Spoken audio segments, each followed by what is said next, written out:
hear me now? Somebody can talk so I can see they can hear you. Hello. Yes. Don't spoil the. Always spoiling. That's it. They are all there and ready to roll. Hello and welcome back to Spelljammer. Sort of like a source book for D&D 5th edition. This is actually part 6, I think, the 6th part of it. And the party are currently on a floating asteroid in wild space called the Rock of Bral. And they were accosted by some more nasty astral elves that do not follow the niceties of the party's own astral elf. And we finished the adventure last week right at that point. But before I give you a bit of background beyond that, I'm going to allow the players an opportunity to say who they are and who they will be playing tonight. And as always, we start off with Mr. Pickles. I am Mr. Pickles, and I play Jennifer Eben. She is our druid character. She's a human, classic human, and her druid circle is the circle of wildfire. So she likes fire a lot, but she also likes things to be regrown, and so she has a positive cycle of death and life. She believes all things have that cycle, and that's how she lives her life. She was raised by dwarves, so she has a fondness for making alcohol, but not really consuming it because it's not really her type of alcohol. It's very sour, as our comrades found out previously.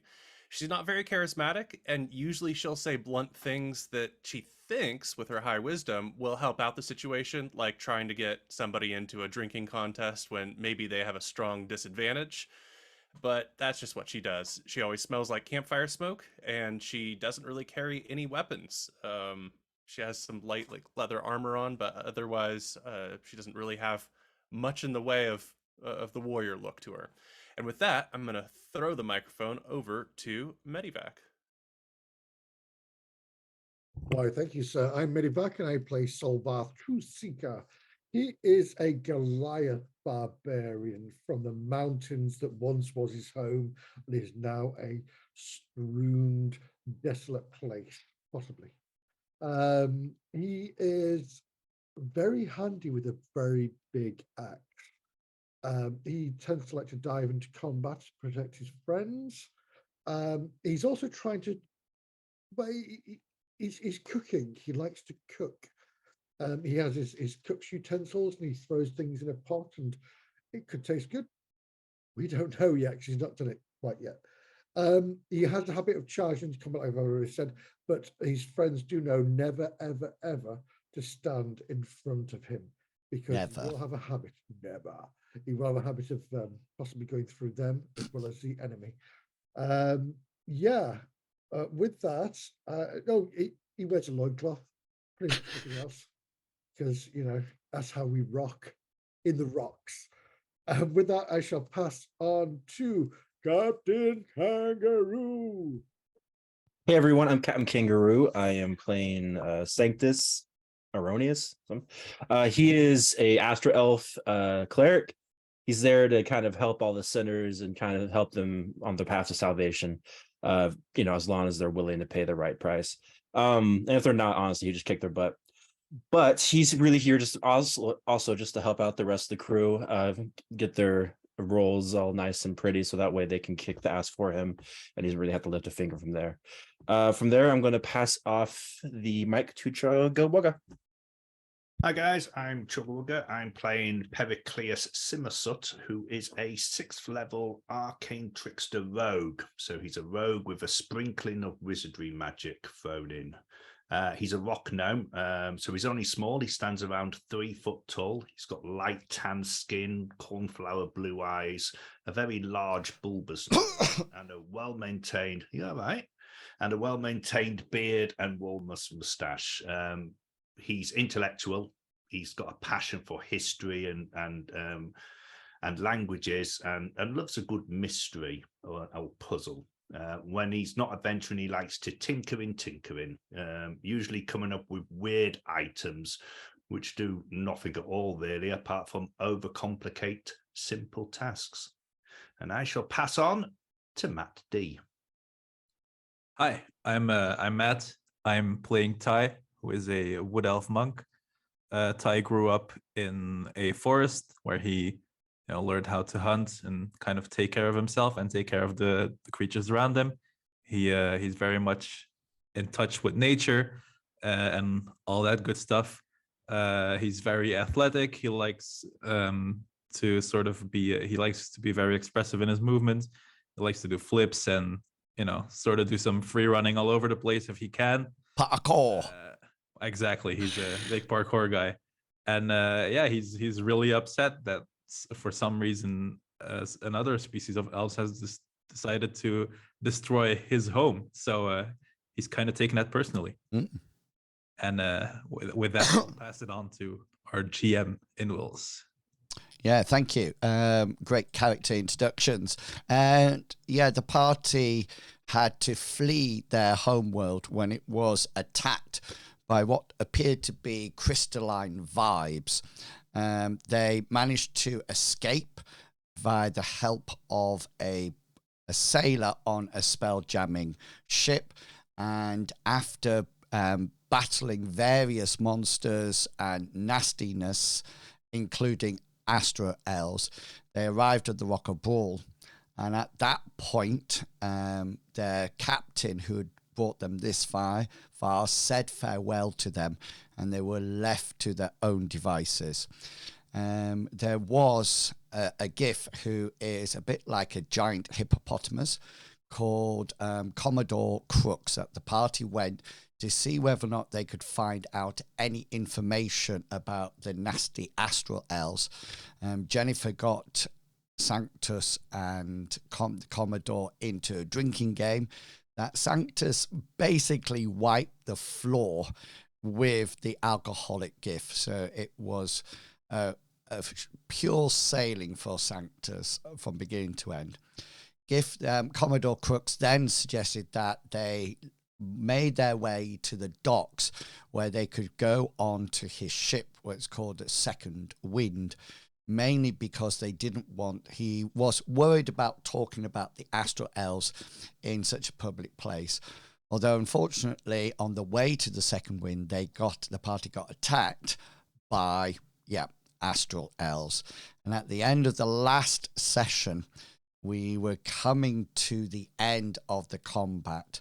The party had defeated the 4 astral elves that they could see at that point, including Commodore Krux throwing a force grenade, which was lots of fun.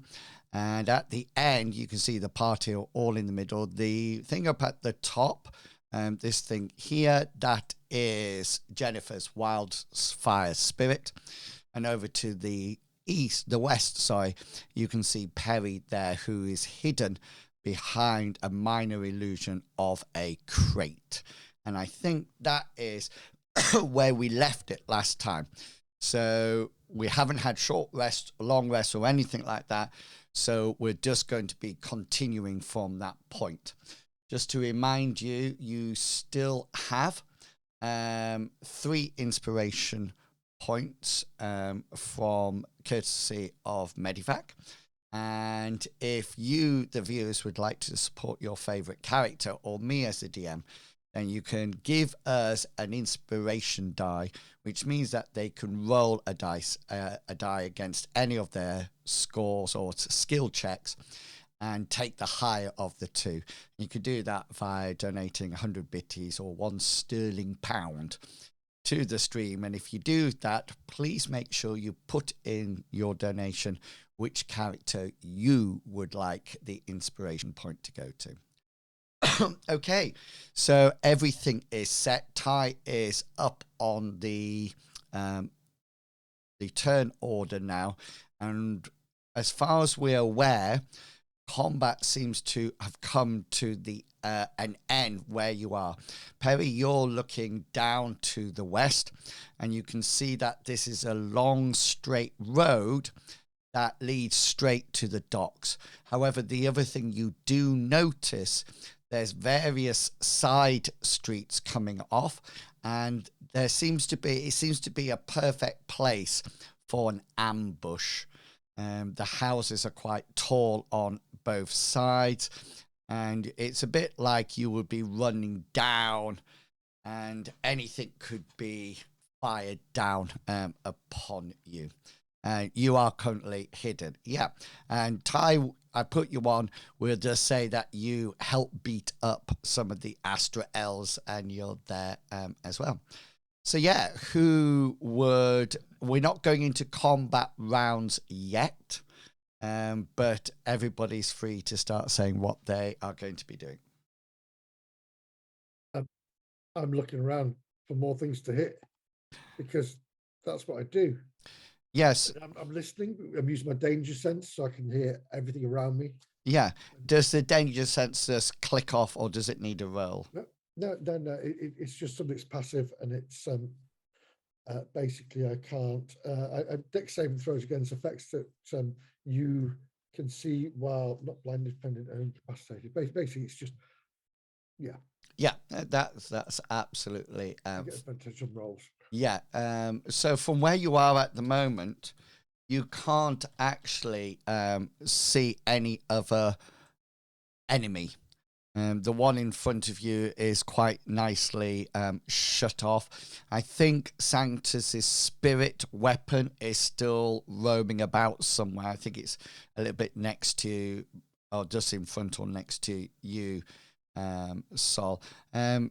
You can, the one thing that you do see, Sol, is when you have a glance to your right, to the east, there are some commoners down in this alleyway.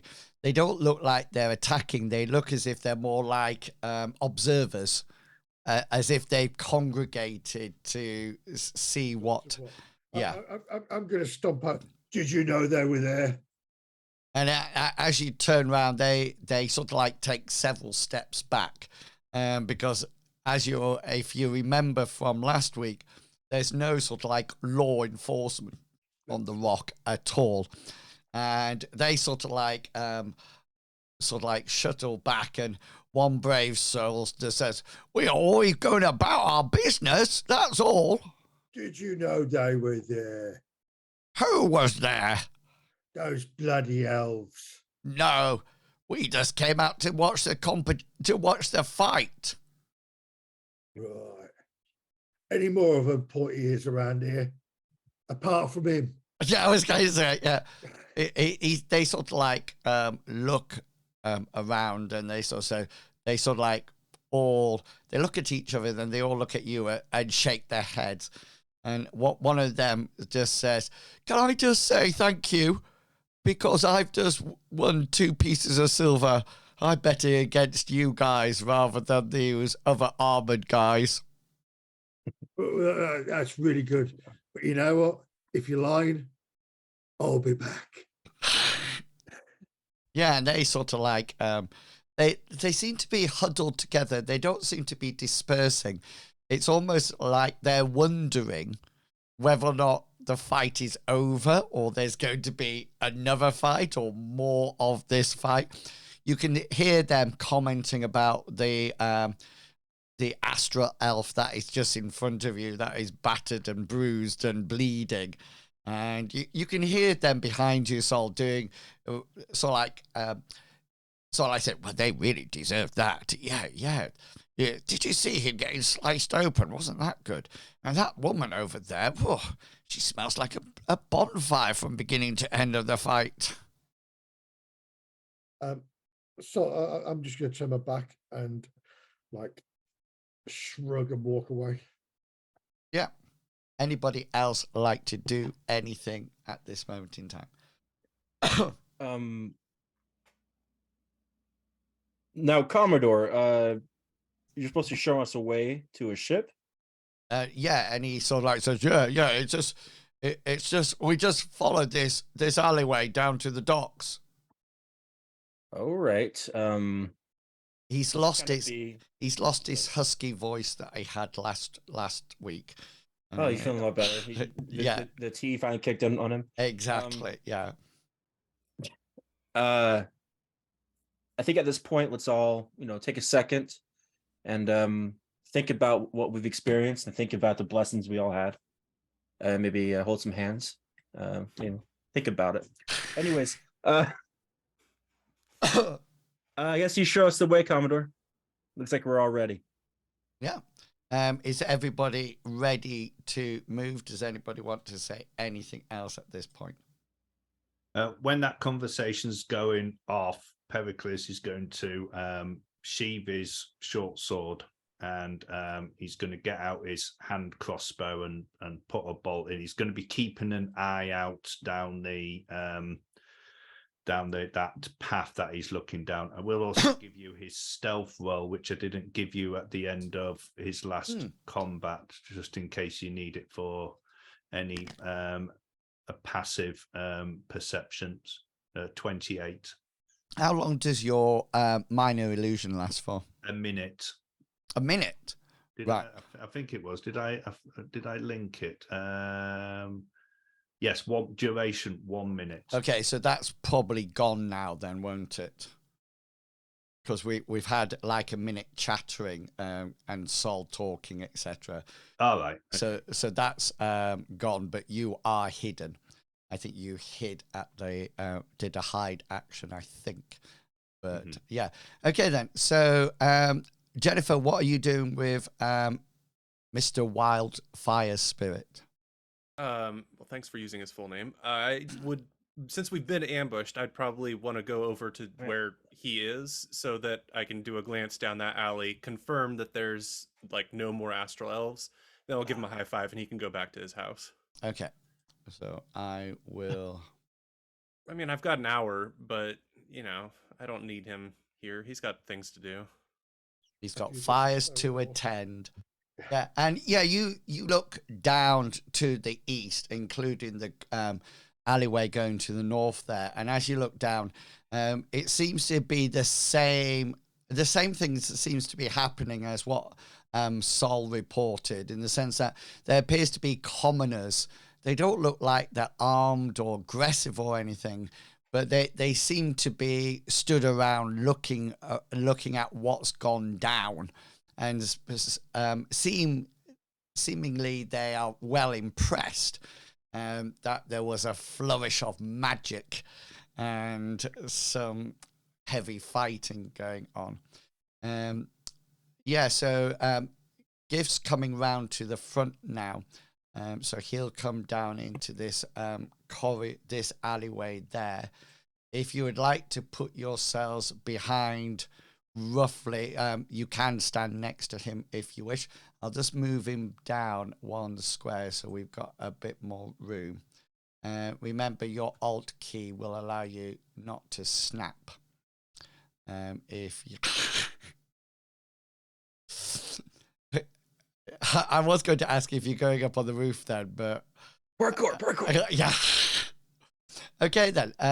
So you start heading down this alleyway, and you notice smaller alleyways to either side as you go down. And so you get that nervous feeling that this is a very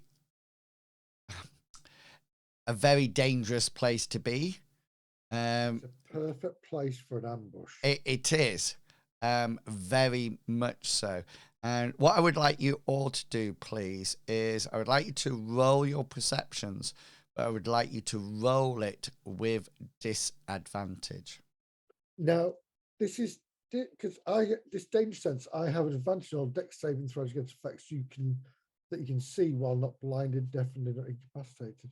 Yeah, nothing's going to come down at you. I just need a perception check from everyone.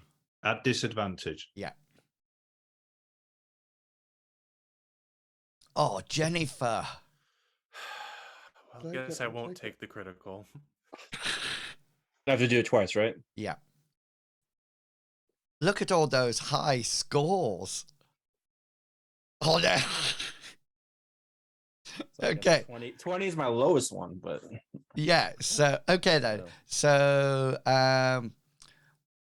9, 12, 13, 12, 14. Yeah, so as you head down this alleyway, you all get the feeling that you're being watched. You get that strange feeling that something is watching you or something's about to appear, but nothing, you don't see anything, you don't hear anything as you're going down the alleyway. Commodore Krux seems to be as nervous as you and seems to be looking around, and if anybody sort of like says, are you all right or anything like that, he sort of like says, come on, quickly, we need to get to the second wind, we need to get there quickly. As Pericles is walking down, he wants to fish out the wand of magic detection. Yeah, that he has on his tucked into his belt, and he wants to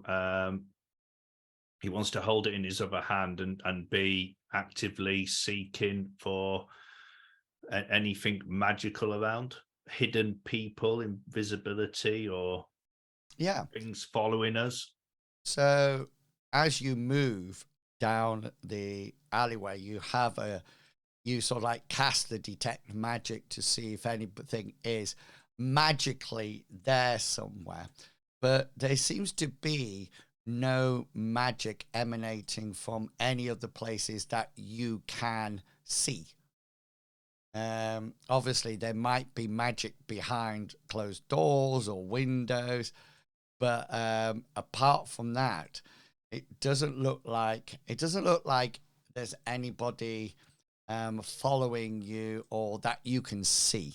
Is there anything showing up on anybody else in the party that might not necessarily have been seen last time? For example, I know that Pericles knows that Sol's axe is magical, but there's nothing on anybody that might have been placed there, like a scrying device or anything that allows us to be tracked. Okay. Does anybody have anything on their character that is magical that you wouldn't have shown Perry? I.e. Perry wouldn't know. Is it magical? I just hit really hard with it. I have my candles. They're not really magical, but they are quite blessing. Very religious. Yeah. Do they turn up as not magical at all? It's all about what you believe, you know? Yeah. Yeah. Okay, apart from what people have disclosed to you, Perry, there's no other magical attachments to any of the... were you looking at Commodore?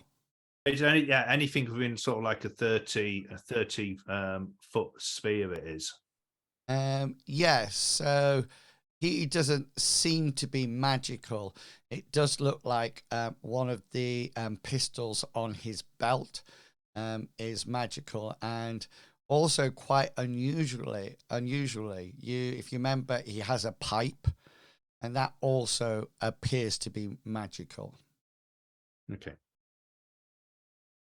I'm going to be keeping an eye out behind, of course. Yeah. Okay, then. Anyone else want to do anything as we go down this alleyway? I'll wait for the cast bless again, I guess. Are there any like maybe small animals around that could be watching us, like who work for something? There probably are. However, could I do a nature check for that? Yeah, you by all means roll your nature. If they were small, I transformed, then they would have. Wow. You can't even see the birds. Yeah, but they if they were polymorphed or anything like that, they would have shown up on Perry's detect magic. Okay, anyone else? Oh yes, what did you want to cast? No, I'll wait to cast my thing until for actual battle to happen. Until a battle, I still have Emboldened Bond, so I think it's I forgot which one. I think it was like 3. Everyone has 3 added That should be up to 10 minutes. So I don't think it's been 10 minutes yet. Yeah, that's your I don't remember. It was either 1 or 3. yeah. But, yeah. Just on that point, because I've been reading up things. That's your emboldening bond, isn't it? Yeah. So three people up to 3 within 30 foot. The only thing that I read was, while any bonded creatures within 30 foot of another, once per turn, they can roll a d4 and add it to an attack roll, ability check, or saving throw. So you don't need to roll it at the beginning. Everybody can roll it independent. Yeah. Oh, okay. Which can actually be quite good if you got a 1 on the first. Yeah. So instead of I mess it up for everyone else. All right. Yeah. That'll be So that is still going on. That hasn't dropped yet, unless it has a really short duration. I made sure I gave it to Saul, Jennifer, and Pericles. Yeah, that's right. Yeah. Okay, so as you make your way down to the dock, you notice that there's a range. What are you laughing at? Saul said something on the chat. Oh, did I miss it? Which is it rude? No. He said, "Get Sanctus' just snake advertising. juice. Makes you look 20 years younger than your." Oh, that you got. Right. Oh, you threw me off now. So as you go down to the docks, there's stately galleons there, sleek cutters that resemble flying fish, and warships built to look like hammerhead sharks. They all line the docks of Bral. Krux waves his arm towards a craft that seems quite modest by comparison. The ship's sails are patchworks of mended canvas, and while the hull seems barely held together by thick vines that bind it like rope. And the strangest feature of the ship is that it has a fully grown tree sprouting from its aft deck. And the Krux says, "Oh, the second wind," he declares pridefully. "Isn't she something?" And I'm going to move you. What happened to the first wind? Well, he said, "You know what winds are like. It would here today, gone tomorrow." Right. There. Just to let you know, because it was causing a huge amount of issues, I've taken off dynamic lighting. So when you go from different parts of the ship, you will sort of like miss things. And you can also see. Can you see the sideways view? So you can see where the tree is. Sanctus, you know this type of spell jamming ship is actually called a living ship, because the tree is a bit like a treant, and it's actually living, and it doesn't control the spell jammer ship, but it does live on the ship itself. And yeah, so you sort of like, oh, come on, can you all see your tokens there? Mm-hmm. Yeah. And as you notice that the ship has people on it. It's not an empty ship. It has people on it. It has sailors on it. They seem to be preparing to set sail. And you might notice then there's a new character on there called Fel Ardra. Can you see her? Mm-hmm. And just to let you know, she is a tiefling. So we're not having racist comments right from the beginning. You are all familiar with tieflings, and as sort of like you come on board. She comes out of this doorway here and sort of like marches straight the way up to Commodore Krux and says, "What are you doing here? We're not finished yet."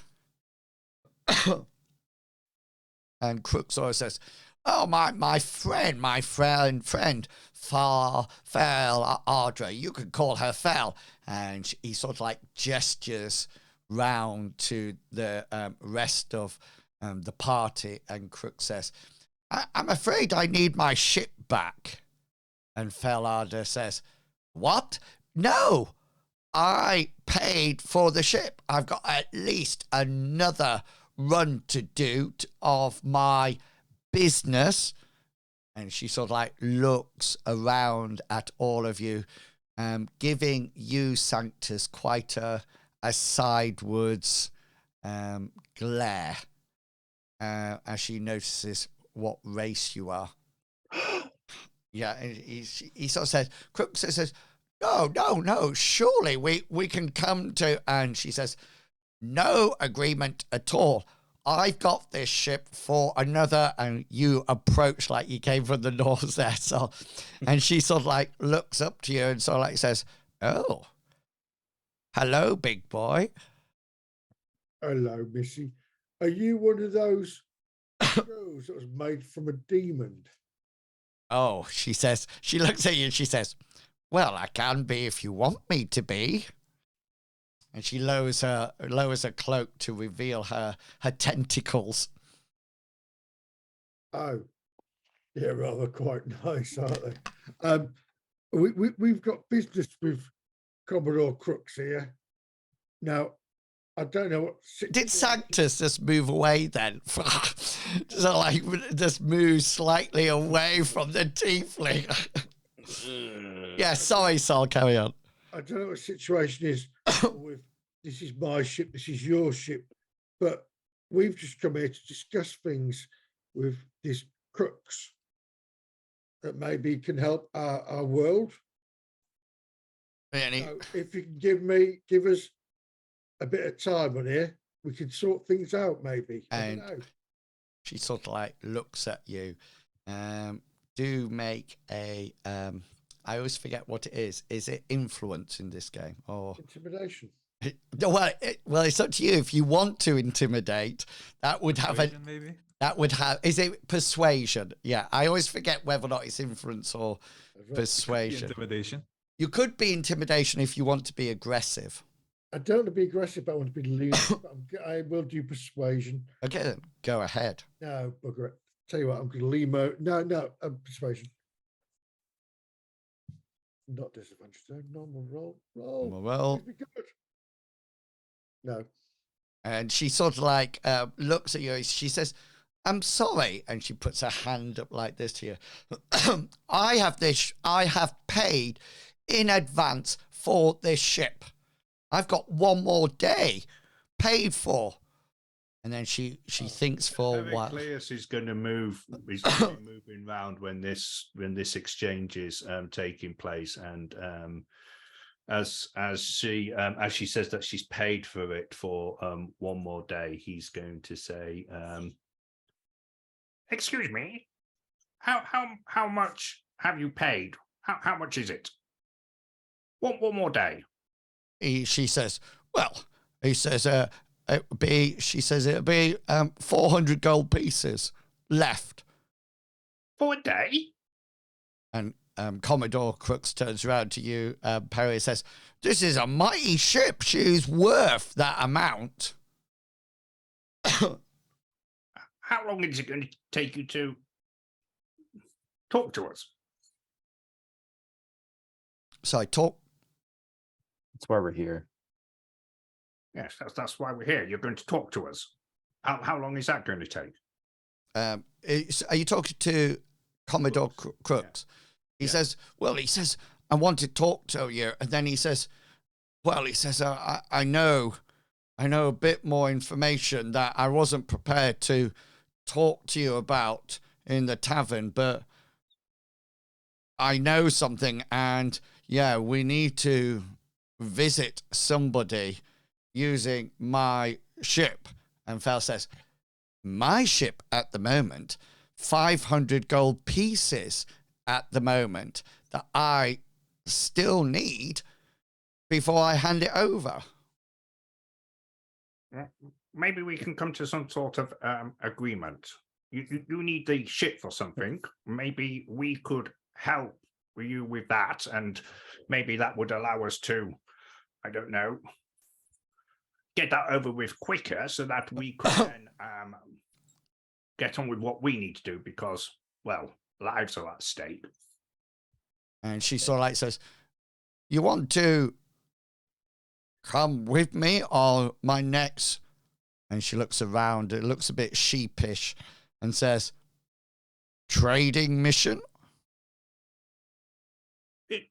It's going to be less than a day. No, weeks. And she sort of like suddenly looks as if she's thinking about something. And she looks at Commodore Krux. And as well as the 400 gold pieces, because the ship is mine at the moment, then, but if you do have 400 gold pieces and you could pay me that, then I need compensation as well. Will lose out on my trade. So. A minute ago, you said it was 500. No. Always 400. And I need to be compensated. For one day, you said, not several days. I have one day, yeah, to go somewhere and to do my business there. But you just told little Perry here that it'd be like several weeks. Several weeks, several days. One day. Yeah, okay then. I'll have the ship for one day. One Agreed. potato, Agreed. potatoes. Not. And she sort of like says, yeah, agreed. And she turns to Commodore Krux and she says, so, she says, what's it going to be? Do I get my 400 gold pieces and compensation for the trade that I will be forfeiting, which let's say 3,000 gold pieces for that? That's a total of 3,400, and the ship is back in your pocket, Krux. Would you like to buy some candles off this man? Or I will take several candles in exchange. No. I'll walk up at this point. So everyone. Oh my giddy aunt! It's an astral elf. Hey, calm down. I'm not like the others. I'm here with a mission for salvation. Now, from what I understand, you are just not looking to get rid of your nice pride, because to you, this is how you make a living, right? What if I were to offer an investment opportunity? Something to benefit all of us. One, if you help us with this, not only will you make lots of treasures to pay for your trade routes, but at the same time, possibly gain so much prestige that you'd be known throughout, and trade would mean nothing because everyone would want service from you. What if we were to offer you something and make it so that this ship is known across the universe? She says, well, what are you offering? We're offering, just for help, for safety and passage for our friend here, to show us the way through the lands or the worlds of the astral elves. If you help us save the universe, you'll be known throughout the entire universe as the guardian of our salvation. Okay, roll your persuasion. All right. Let's hope it's a bit better. We do not need a 1 at this point. Oh, by the way. Oh my god! And if you invite your friends, they will get a that's a percentage of 7. what Okay, you're- I honestly thought it was a 1. No. Can Okay, Pericleus butt in just as he comes to the What? end and say, "My friend here, he speaks the truth. He is always speaks the truth. He has a deity on his side." And can I try to give him an aid in his role so he rolls at advantage? What's aid? Tell me what aid is. Is it like a spell? No, it's when you try to help somebody in their role. I thought it was coming something else, but yeah, 8. Yeah. Yeah, I don't know It's- exactly what it's called, but it's I've got an Is it 1d4 you can add to their roll? so like an inspiration, like No. okay. It's called it's help. You can lend your Yeah. aid to another creature in the completion of a task. When you take the help action, the creature you aid gains advantage on their next ability check. I know. I thought it was. It's another one that's a 1d4 to rolls. okay. I have something. I have something to help in this case. That kind of help boost this. I want to kind of aim towards the skies and think of you. And what's the name of the ship again? The Second Wind. Second wind, yeah. Think of this. Savior for the stars, and then I'm going to cast this cantrip called Thaumaturgy. Yeah. Thaumaturgy. I'm going to cast that and have it says that I can create an instantaneous sound that originates from a point of your choice, and I'm going to have that sound be essentially sound like a gospel, A chorus of angels. a chorus like ah! The second wind giving the universe its second wind. While Nice. Sanctus is doing this whole show, Ty is gonna try to sneak up to the tree and see what that's all about. Yes. He's fascinated by the fact that a tree can grow on the So ship. you would need to come from this direction up. But I think, can you move between docks? Not docks. Levels of the ship. Can you move? So can I move the token? yeah? Can you move? Yeah, I can move in here. Yeah. So that's where it goes. Okay then. So Sanctus, you need to roll your persuasion again. Because that will be your advantage. So your first one was 11. So therefore you roll it again now, and then we'll take whatever is the highest one. That's better. Nice. Yeah. So she seems she doesn't seem happy. But she says that she will agree on the condition that she gets some money back, and she's almost like saying that she appreciates what you're saying, but until that actual reputation has come to pass, she needs a little bit of compensation for that. And I'm not too sure if anybody has any gold or anything like that. Do you? Yeah, I think I have nothing. Perry took a lot of gold. I have a bunch. Find a bunch. How's 635 gold? That's a bunch. Yeah. I did what? I feel like I love to know where that is. Yeah. It's somewhere in my back pocket. Is it in your handy haversack? Your handy haversack. I like that. It's all stored in the tight tooth. for all the flips. Yeah. Okay, so she will take 400 gold pieces of that. All right. Which is, And then she will take her leave off our ship. right, yeah. So what she needs to do is sort of like rally her sailors off the ship, and she also needs to go to her own the captain's cabin, and take some of that as well. Just on this, just so I'm clear on this help action, could somebody therefore just stand next to somebody in combat No. and say that they're not attacking. So their action is a help action to the person in combat.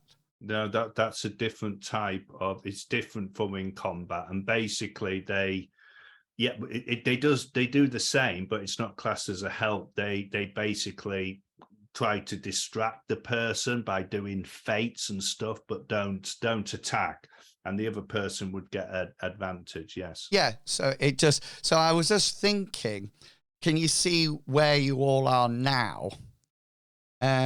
Say for example, Perry took a help action. Would that mean that everybody around him is now rolling at advantage? No, because you only can do it to one person. Oh, right. But anybody can do it at any time. Well, I would have thought in Yeah. combat, it's classed, as I say, it's classed as something else in combat, but. Right. But for example, if Jennifer was by the rails there and wanted to do a perception check, and so I think this is the difference. I think in Mithras, this is what I'm thinking about. I think in Mithras, somebody would what's the word? Augment their role, wouldn't you? Yeah. You know, so you would use your skill to augment somebody else's role. So it seems to be that it's that sort of thing. Can I just ask, is Yeah. it purely a trickster thief thing, or is it a random? Because I've never heard of help.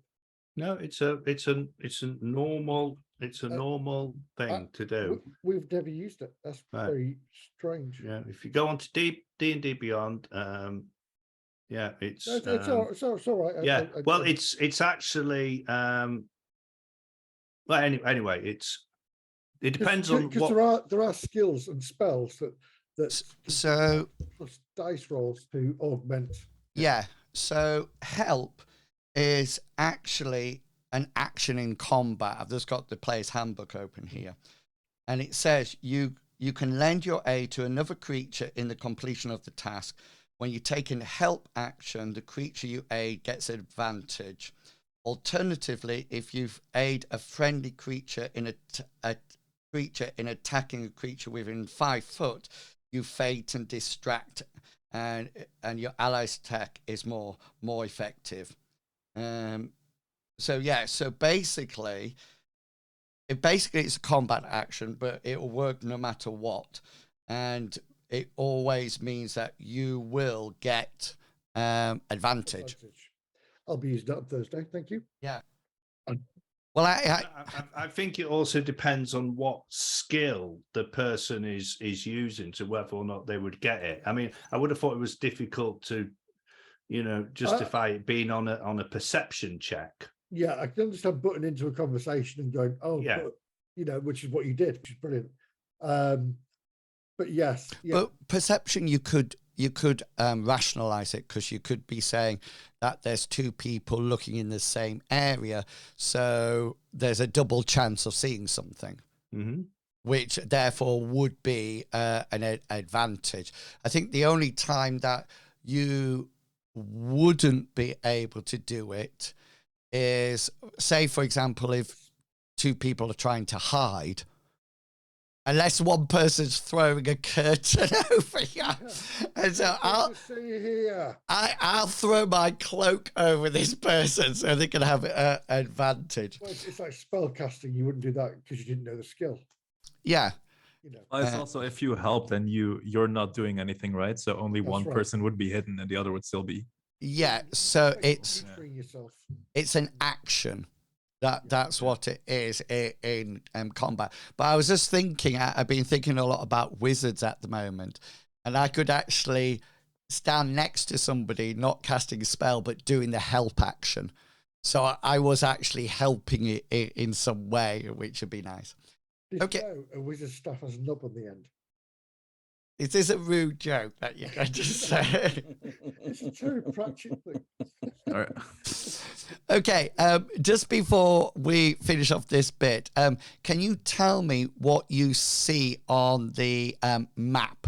Do you see numbers? Do you see labels? Do you see everything? Or do you just see a blank ship? Blank ship. Blank ship. yeah. Okay. Like squares and like the walls and things, but blank ship. Yeah, that's fine, because I put all the labels onto another layer, if that makes sense. But I just wanted to make sure that I hadn't missed anything in that sense. Okay, then. So after a bit of haggling and persuasion and some money being handed over by Ty, Fel and her crew leave the second wind, and you're left with, you do have somebody who can spell jam the ship for you. His name is, so just so you know, the treant's name is Starbow. Okay, Starbow. And Krux introduces you to Starbow. And you do notice that it is living, it is some kind of treant. But the other thing you do also notice that it seems to have in its branches 10 heavy catapult-like stones that you figure it could actually toss at oncoming ships, etc. The first mate who is introduced to you is called Flinch, but Krux refers to him as Mr. Flintz. And he seems to be he's like an Hadozee, if you remember the Hadozees from the previous adventures. And he seems to be a very good seamstress.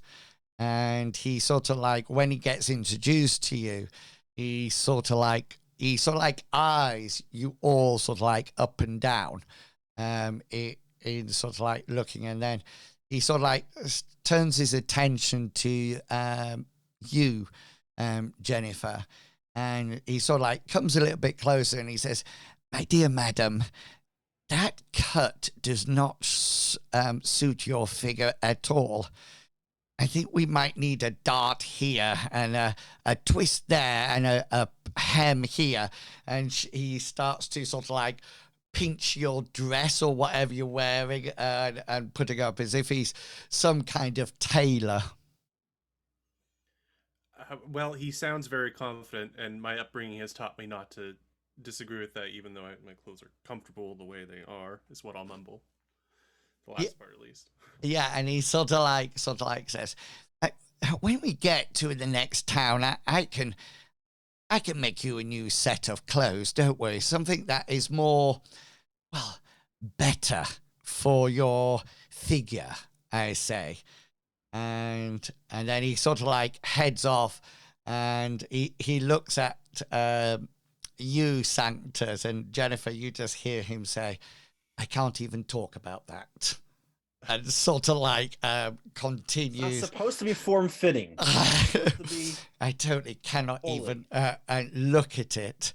Obviously, when people mentioned Lycra, it's all like, and anyway, so everybody sets sail, and the ship heads off into the wild space. And at that point, Krux brings you all together to have a chat with him, because he wants to share with you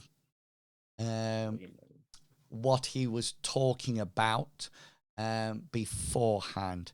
So just to let you know, you can move your counters tokens here. Can you see this room here? Can you see where I'm pinging?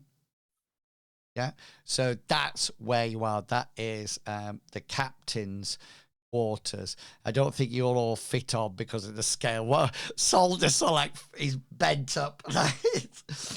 Bent, yeah, room for a small one.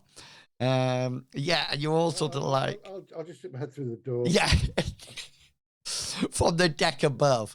I was just like, and anyway, so Commodore Krux has a good look around, and then sort of like talks to you in hushed tones, and he always seems to be looking around, even though he's in his own ship. He does look quite on edge, and he mutters to himself, and he sort of like says to you all, did anybody see anybody following us? Apart from those ones we killed. Yeah, we Been on the burnt the ship? people. Right. I think lots of people would have been looking where we were going because we just made a right ruckus on the way here. Well, hopefully we don't have any undesirables on the ship. Anyway, Sanctus is not undesirable. He's proved himself that he's a good companion to us all. as he moves around you all and heals you all perfectly up to He gave me his candle. yeah. And that's where we just to let you know, we're over the 8 seconds of YouTube where the harsh language is not allowed to happen, so we're fine now. You can go for it. Yeah. So he sort of like brings out what appears to be some kind of star map, and he points to something on the edge of a wild space, and he says, okay, he says, I know that there is going to be an assembly of to form a coalition where the enemies of the Xaryxian Empire are coming together in order to do some, shall I say, damage to them. And he says, I think our best plan of action is try to join that coalition so we have a little bit more of an idea what the astral elves are doing and what their next move is.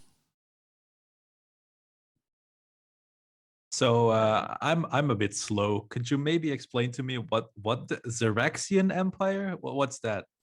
He sort of like says, so he says the Xaryxian Empire are the people who are sending out crystal vines to eat off planets. We're past the first minute, right? Yeah. Fuckers. And They make us look bad, was all I can say. They're definitely not ones that believe in being saved. They're all sinners, and hope they suffer through a giant flame. They destroyed our world and may have killed my pa. and Ma. Yeah, my ma. I didn't know you had a father, Saul. My chieftain, he's my boss, he's my big dad. He set me off to be intelligent and conscientious. And it didn't work, quite frankly. It just didn't. Do we know what the who makes up the Xaryxian Empire? Astral elves, of course, but He says astral elves, pirates,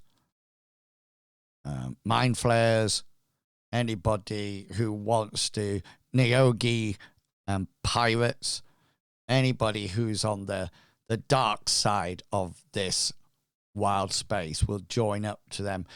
Just let's say there will probably be money involved, promises of wealth and fame. And he says there's many people in the world who would just jump at that sort of opportunity. I'm not familiar with the scale that you're using on this map, but how long do you think it will take us to get there? Yeah, so he tells you that the coalition exists in Doom space, Now, you're in wild space at the moment, so you have to cross over into doom space. And he basically says that he doesn't go into doom space, but he does know somebody, a wizard and cartographer, whose name is Topolar. And Jeremiah, what's his face? yeah, she is Crux's friend, and she lives on the edge of wild space in a tower floating on a rocky asteroid.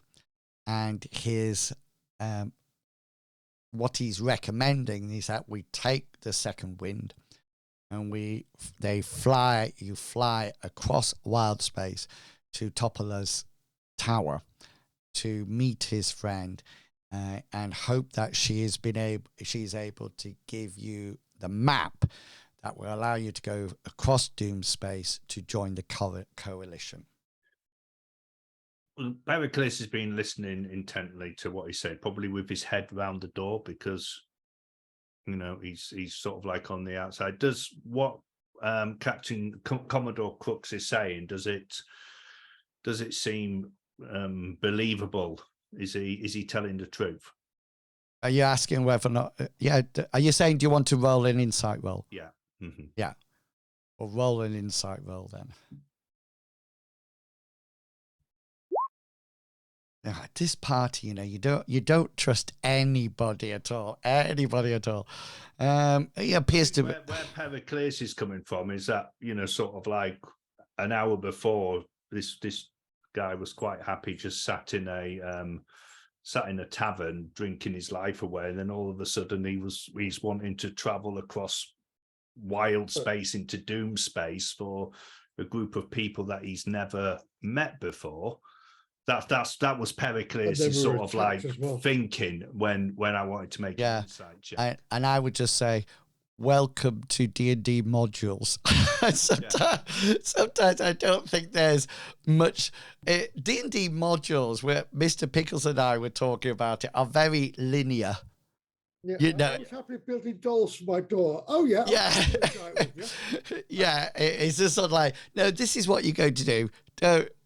We're talking about On the Rock of Bral, in the sense that if that was a Mithras adventure, I would probably have a whole load of information that you could find out, but I would literally say to you all, what do you want to do? And it's interesting in here, it directed you to Commodore Krux.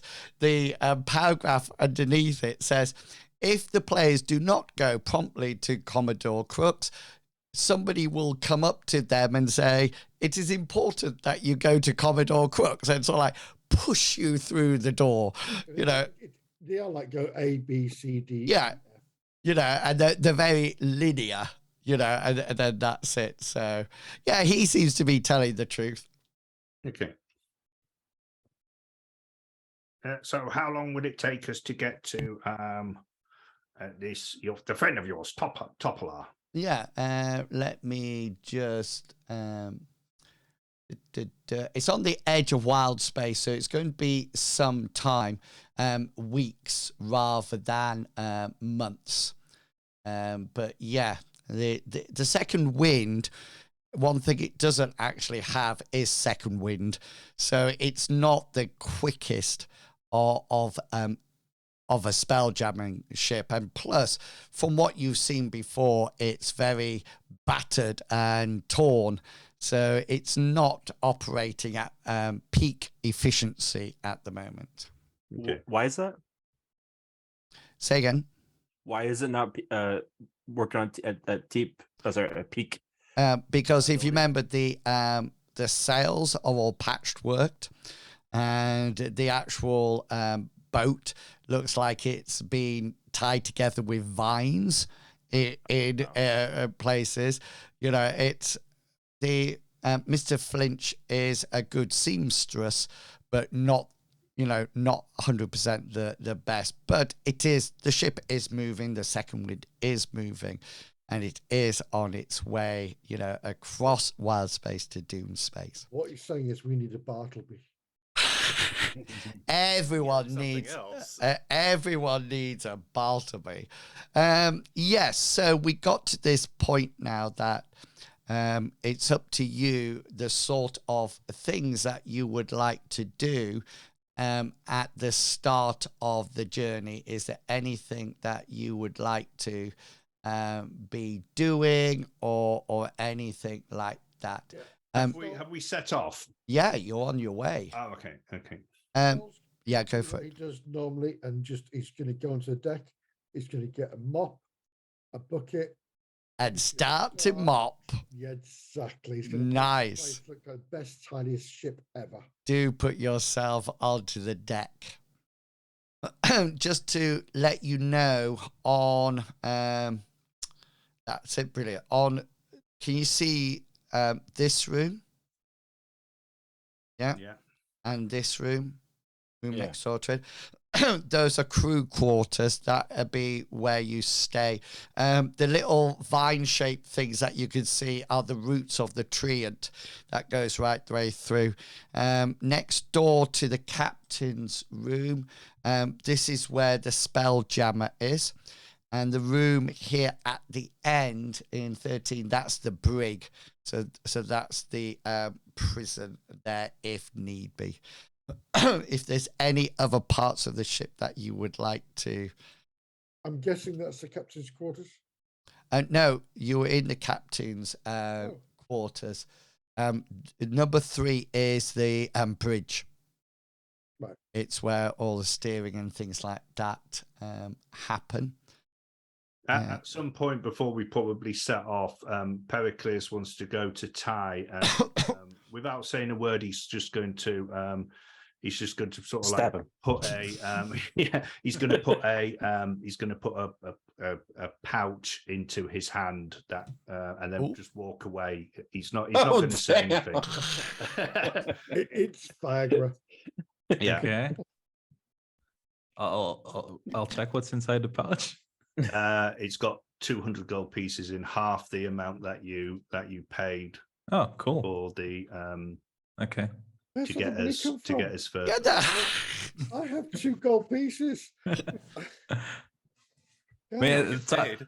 Ty is used to surviving on nature, so he doesn't really spend anything. All his And gold that just- means he can yeah, definitely just probably stacks share up. with the rest of us. Yeah, but gold doesn't really have like a lot of value to him, so he doesn't even realize that he has something. He just sort of keeps it like, oh, okay, yeah, this money stuff. As far as the voyage goes, Pericles will make himself useful. However he's asked to do, be it repairing or Okay. anything.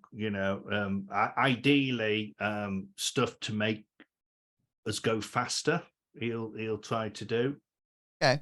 You can mend sails, for example, but you don't have that working of a spelljammer ship. But you can sit down and offer to repair holes in sails. That's not a problem at all.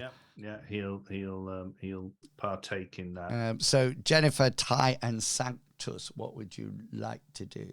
How large is the crew for this ship? It's only a Uh, few people, right? It's 8, yeah. I'll and probably the just hang out with plus the treant. I'll probably just hang out where everyone else is hanging out. If there's like a quarters for like what do you call it, a mess hall? or not a Yeah, mess hall. there is a mess hall. Yeah. And it is. Can you see this Yeah, here? That is the mess hall. he'll be there. He'll be twiddling with his instrument and probably playing. Yeah, nice. And can you see that? The staircase from there that goes up to the main deck up above. If you can see where it's got it. Yeah. Jennifer and Ty, what's going to be your? I Yeah, go ahead. would like to try and get Ty to come with me.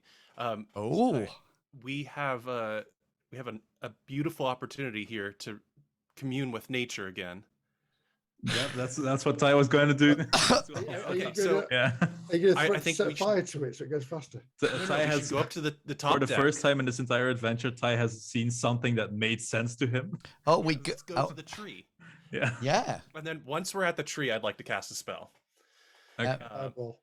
yeah. Because I'm hoping that I have 8 hours. I would like to cast the spell Plant Growth as an Ooh. 8-hour version. Ooh. And I don't know if this will do anything, but I'm hoping at least it will make Ty feel better because he's been puking too much. So normally it just makes plants in a specific area grow and be like an obstacle, but if it's 8 hours, you enrich the land. All plants in a half-mile radius centered on a point within range become enriched for a year. The plants yield the Nice. normal amount of food when harvested. So I'm just trying to enrich all the plant life on here to perhaps give the tree its boosted life and have Yeah, plants grow so brilliant. that Ty can. Do you need to make a roll or anything, or does it just come off?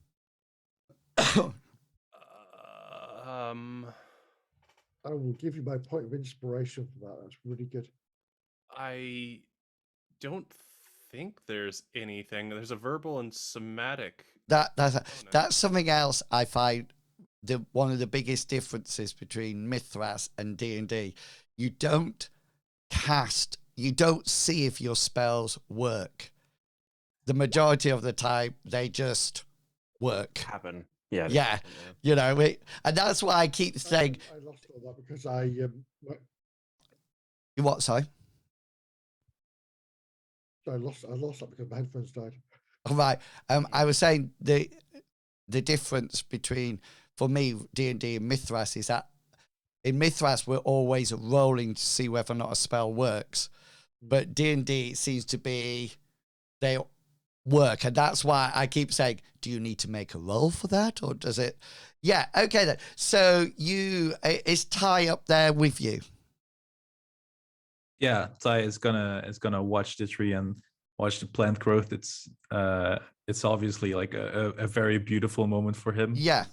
We're It's sharing finally the like ritual together. yeah, it's a sense of home Really that monking he's it up. seeing again, and he will observe the tree, observe the nature growing, and he will also try to gain some wisdom from the tree to see how the tree is able to live on this boat without like feeling as bad as Ty does all the time when he's on Nice. boats. Yeah. So let's do spell first. I'll tell you the effects of that, and then you can talk to Starbow.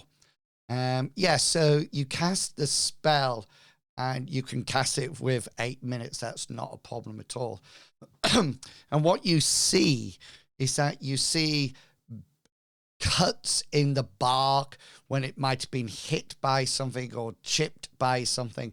You notice these close up, and you notice there's a flourish of new growth throughout Starbow, and new little leaves unfurl from its branches, and the Starbow's going, oh. Like Barry White. We've Yeah, learned something today. and he sort of Definitely working. and he goes, Starbow goes, I think you have improved me. Damn. Looking at you, Jennifer. I'm glad that that's how it turned out. Normally, the plants don't talk to me after I've cast this. Plants have such a fleeting moment of time. A bit like you humans. Well, yeah, that is true. I'm nowhere near there, but I would like to like walk up there and say, "Would you like use some of my lotion?" Oh, remedy even further. Indeed, I'm not answering that question. I really am not answering that question. And the treant sort of like says, you are both such fleeting specks in the passage of time. Why do you come to this ship? Well, for me, you are the first beautiful thing I have seen on this entire journey. So I had to come here and see what, get a closer look, because I've been gone. I've been disconnected from nature for how long have we been? It must doing be this? about weeks. Yeah, Yeah. I've been Oh. disconnected from nature for a week, so you're like the first natural thing I've seen in such a long time. Wow, Apart from that nettle you rubbed yourself against. that dock leaf. You are a strange one, boy. I am not sure. You remind me of my family that I protected years ago before I joined with this ship. Joined the Okay. ship? How you weren't born here? Sorry, I was miles away thinking about the happy past. Thinking when we were more harmonious and together. Oh, so wait, there I do. are... Shh, I have not finished. Okay, my bad. Apologies. You talk a little bit slower than trees usually don't talk, but yeah. It is so good to have both of you as nature lovers to talk to. Tell me, where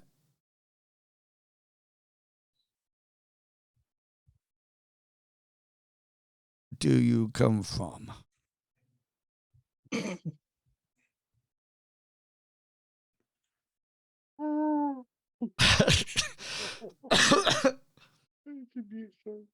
Well, me personally, I come from Mother, but I'm not actually. I never asked you, Jennifer.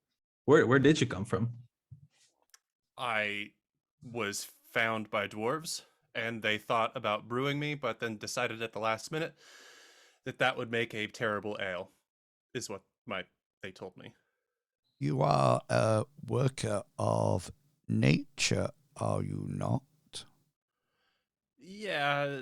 Or are you what? Or are you someone who casts those damaging spells? Damaging? No. I don't cast any spells. I just work with nature. I move my hands. I dance. I think of the cycle of nature, life and death, and then things happen. I just danced on this deck for my friend, and now you're feeling good. They're one of the branches with some foliage at the end sort of like comes out and sort of like wafts towards Starbell. And there is a smell about you, Jennifer. A smell that worries me. Is it the crystal she uses for deodorant? Oh, it's the charcoal stick I use as deodorant. Because you can buy two for the price of one. What is that smell that emanates from you? Well, I personally can't tell what people are saying when they say that, but I would guess it's the flesh of my enemies, those who seek to do damage to the world and others. I cut them down and let them be reborn. Roll a persuasion check. Okay. Tree, I would just like to say that actually I think it's very important. I think it's very important that I say that I've been traveling with this fine lady for quite some time, and while she does sometimes do things that might seem harmful at first towards nature, she's actually very careful and very mediated in the way that she works her more, destructive isn't the exact word that I want to use, but it's also the only one that I can think of right now. So roll your persuasion. I turn a lot of bad people into fertilizer. I don't see what's wrong with that. I was sure, I'll roll mine. Fine. I think he wanted to do the Ooh, help there we thing. go. Yeah, the help actually does state that Very it's nice. it's in a combat situation, Okay. so it's a combat action. But that do nicely. That is Nature. nature, and I can't understand why Jennifer's just healed this tree, and the tree's gonna all bitch out on her. yeah. Yeah, well, trees hold grudges. It's a plant thing. Yeah. And the tree Chop it says, down, chop it "I down. believe you, little elf. She certainly has goodness in her heart, despite smelling of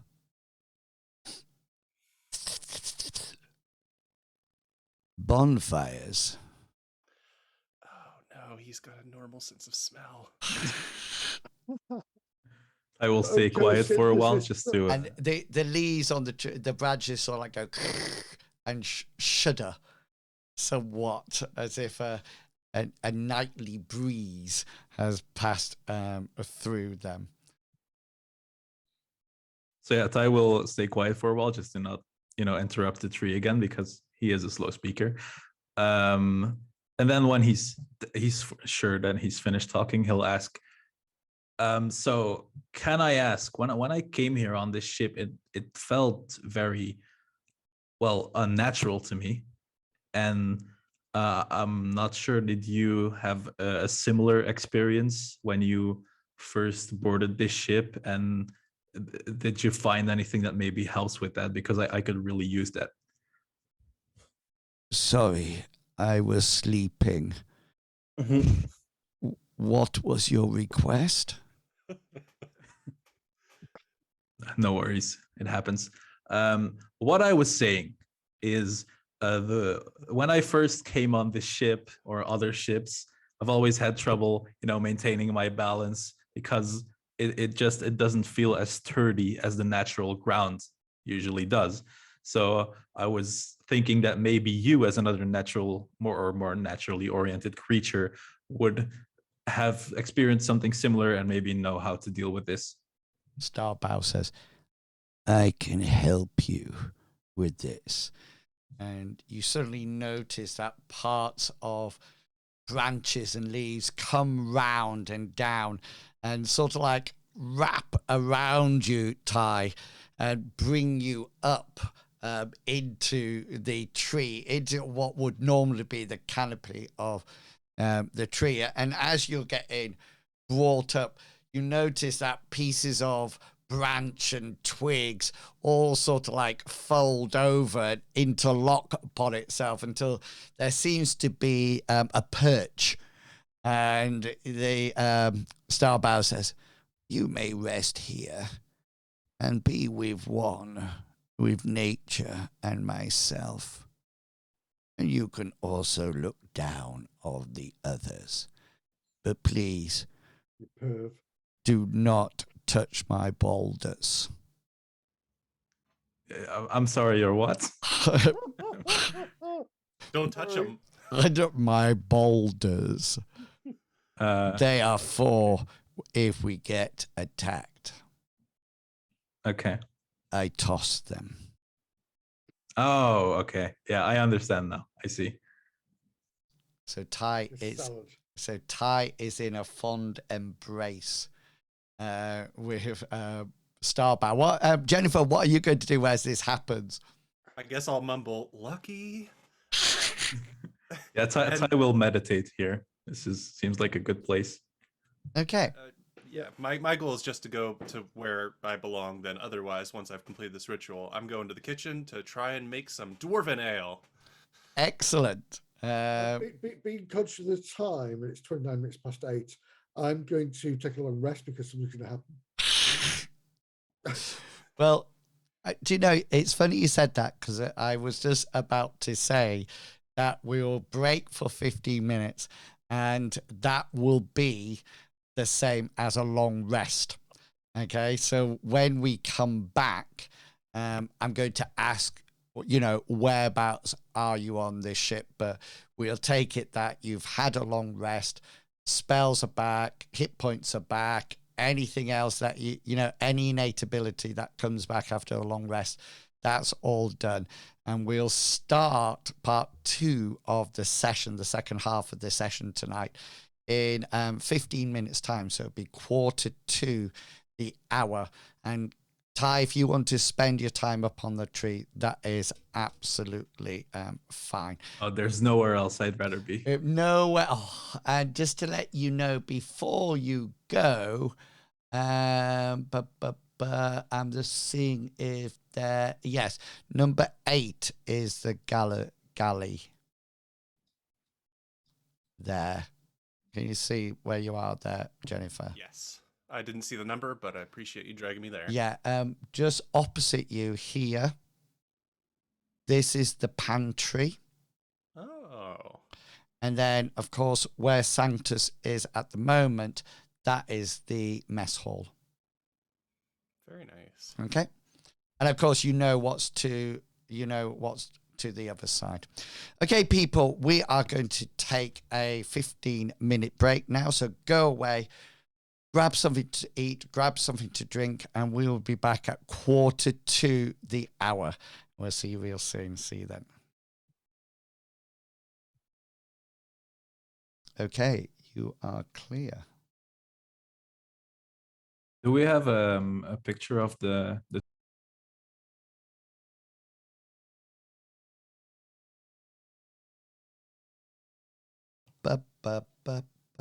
Spell jammer, that one. That'll be my new character called Cinder. There we are. Oh, yes, you have all moved round. Because Mr. Pickles was next to me, but now Medivac, you're next to me. Hello. Hello. I could just poke you. No, I'm poking you from the other direction. Okay. Brady Bunch. Yeah.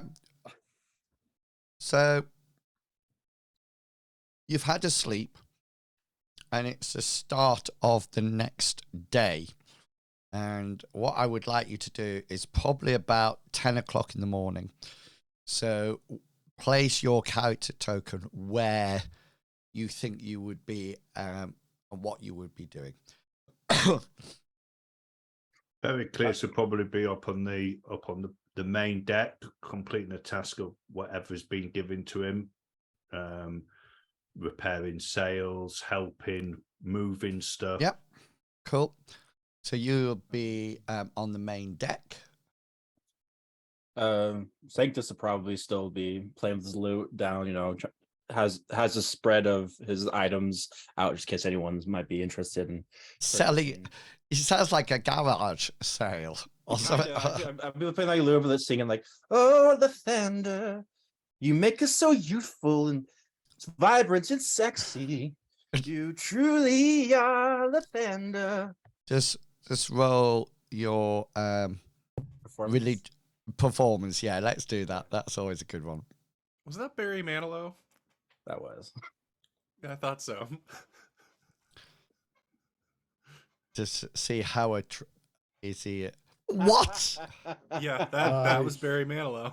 That was Thunder, the most holy and pious deity.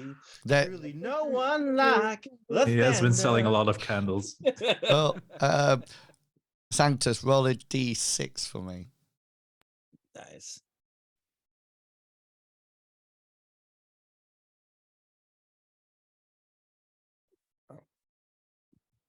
Yeah, so you seem to have had 2 dedicated fans or followers, and they seem to be getting in a bit of trouble every now and again because they're down in the mess hall listening to your performances and your sermons, etc. And they're feeling they sometimes have not even done their chores or done their jobs, and now and again they sort of like get taken away. But you definitely got 2 groupies who seem to be hanging on to you for your every move. I was able to introduce them, and then they are now blinded by the Lathander's blessing. They are, and they're very keen. They want to know how can they serve him better. Do they have to dress like you? Do they have to dress like the guard? What's all this about? Do they need to light candles? How much of their monthly income do they have to give? Yeah, I'll give them the candles. I can say, it's best to do lavender approved lavender candles, but yeah, I'll kind of just go through the vibe to see what they're willing to dedicate themselves to. Okay. So you're busy in the mess hall talking to your 2 followers. And Jennifer, what will you be doing? At 10 a.m., I imagine in the kitchen it's cleaning up and then transitioning to she wants to get something brewing. She feels like she always needs something to be brewing. Yeah. So she'll use her brewer's supplies to try and whip something up if she can. Okay. Do you let's take so you've got your cooking kit, haven't you? Yes. But As a tool. Yeah.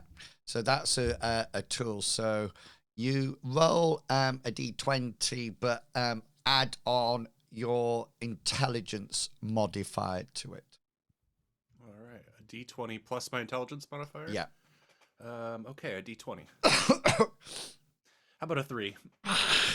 Yeah, you're cooking away there. You're not too sure what it's going to come out with, but you're quite happy with it. You think it'll be a good one. And Sol, whereabouts are you?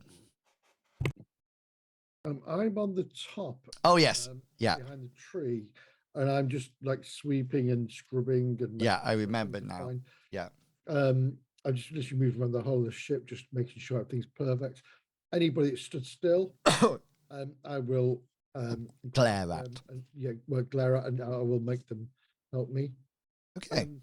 And I'm more concerned though about the fact that Bartleby's 2 followers have now joined up with.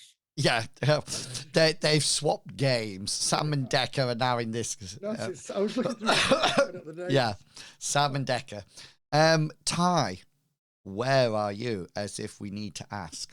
Ty is playing a very advanced game of the floor is lava right now, and where the floor is this entire boat and safety is the tree. Are you still in the tree? That's what I thought. Yeah. And Starbow is singing to you every now and again and hums nicely. And anybody, have I missed anybody out, or you're all done? Yeah, you're all done. Okay. So Ty, you need to make me a perception check. All right. There you go. Yeah. While you're up in the tree and being passed around from bough to bough, you notice something approaching the ship from astern, sort of like coming after you. And it looks like, I've got a picture. I'll do that.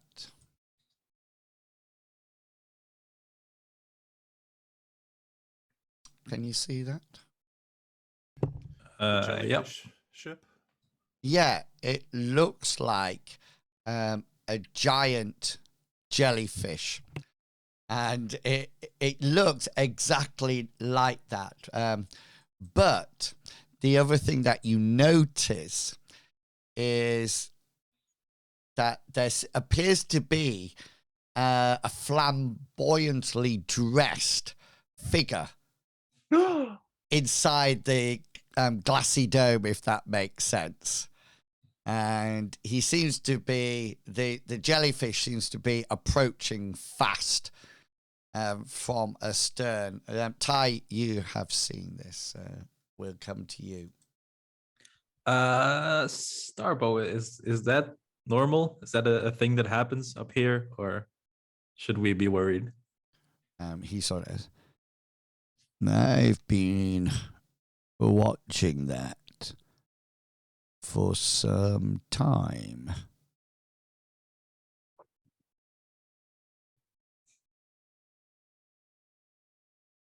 Okay.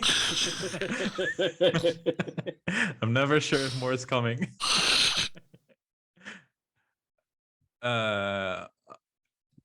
What's the Commodore's name again? Oh, Crux, Commodore okay. Crux. Commodore Crux. So he's There's, actually something approaching. he's sort of like in his office down below. Okay, I'll tell Solvar to go get him because I don't want to touch the boat anymore. Yeah. So, Silva, are you going to go down and I hear his voice from this tree above. Okay, Ty, I'll go get him. okay, and as you glance, Sol, you can see this jellyfish ship coming closer and closer. As I'm walking down the steps, I'll be shouting, Captain, Captain. Yeah, and you're sort of like, as you sort of like get up onto the main deck, then Captain Commodore Crux comes out. Sanctus and Jennifer, could you make perception checks for me, please? Hopefully, I'm not blinded by the light. Ooh.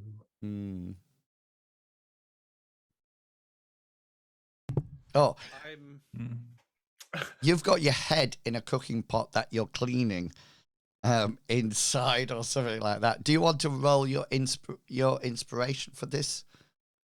Because remember, you have one inspiration die each. I'm gonna save mine. Okay, so Sanctus, what we'll say is that some of the deck crew were looking for Sam and Decker, and they knew they would be with you, and they sort of like come out and said, "There's a jellyfish ship coming towards us," and they sort of like say, "Oh, bless Philandra. We need to go," and they sort of like back out of the door. And yeah, you can follow Sanctus if you wish.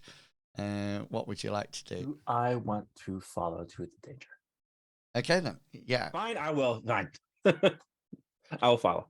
So if everybody who's if you'd like to position yourselves, so you would come up this door here. And then you go to one side. No, I mean, you can go there, whatever you wish. Yes, what about the rest of you? Whereabouts are you going to be stood? The Commodore will probably be stood here, looking along the side of his ship. Perry and Sol, whereabouts would you like to be? So has Pericles heard the shouts for the ship? Oh yes, yeah. All right. Okay.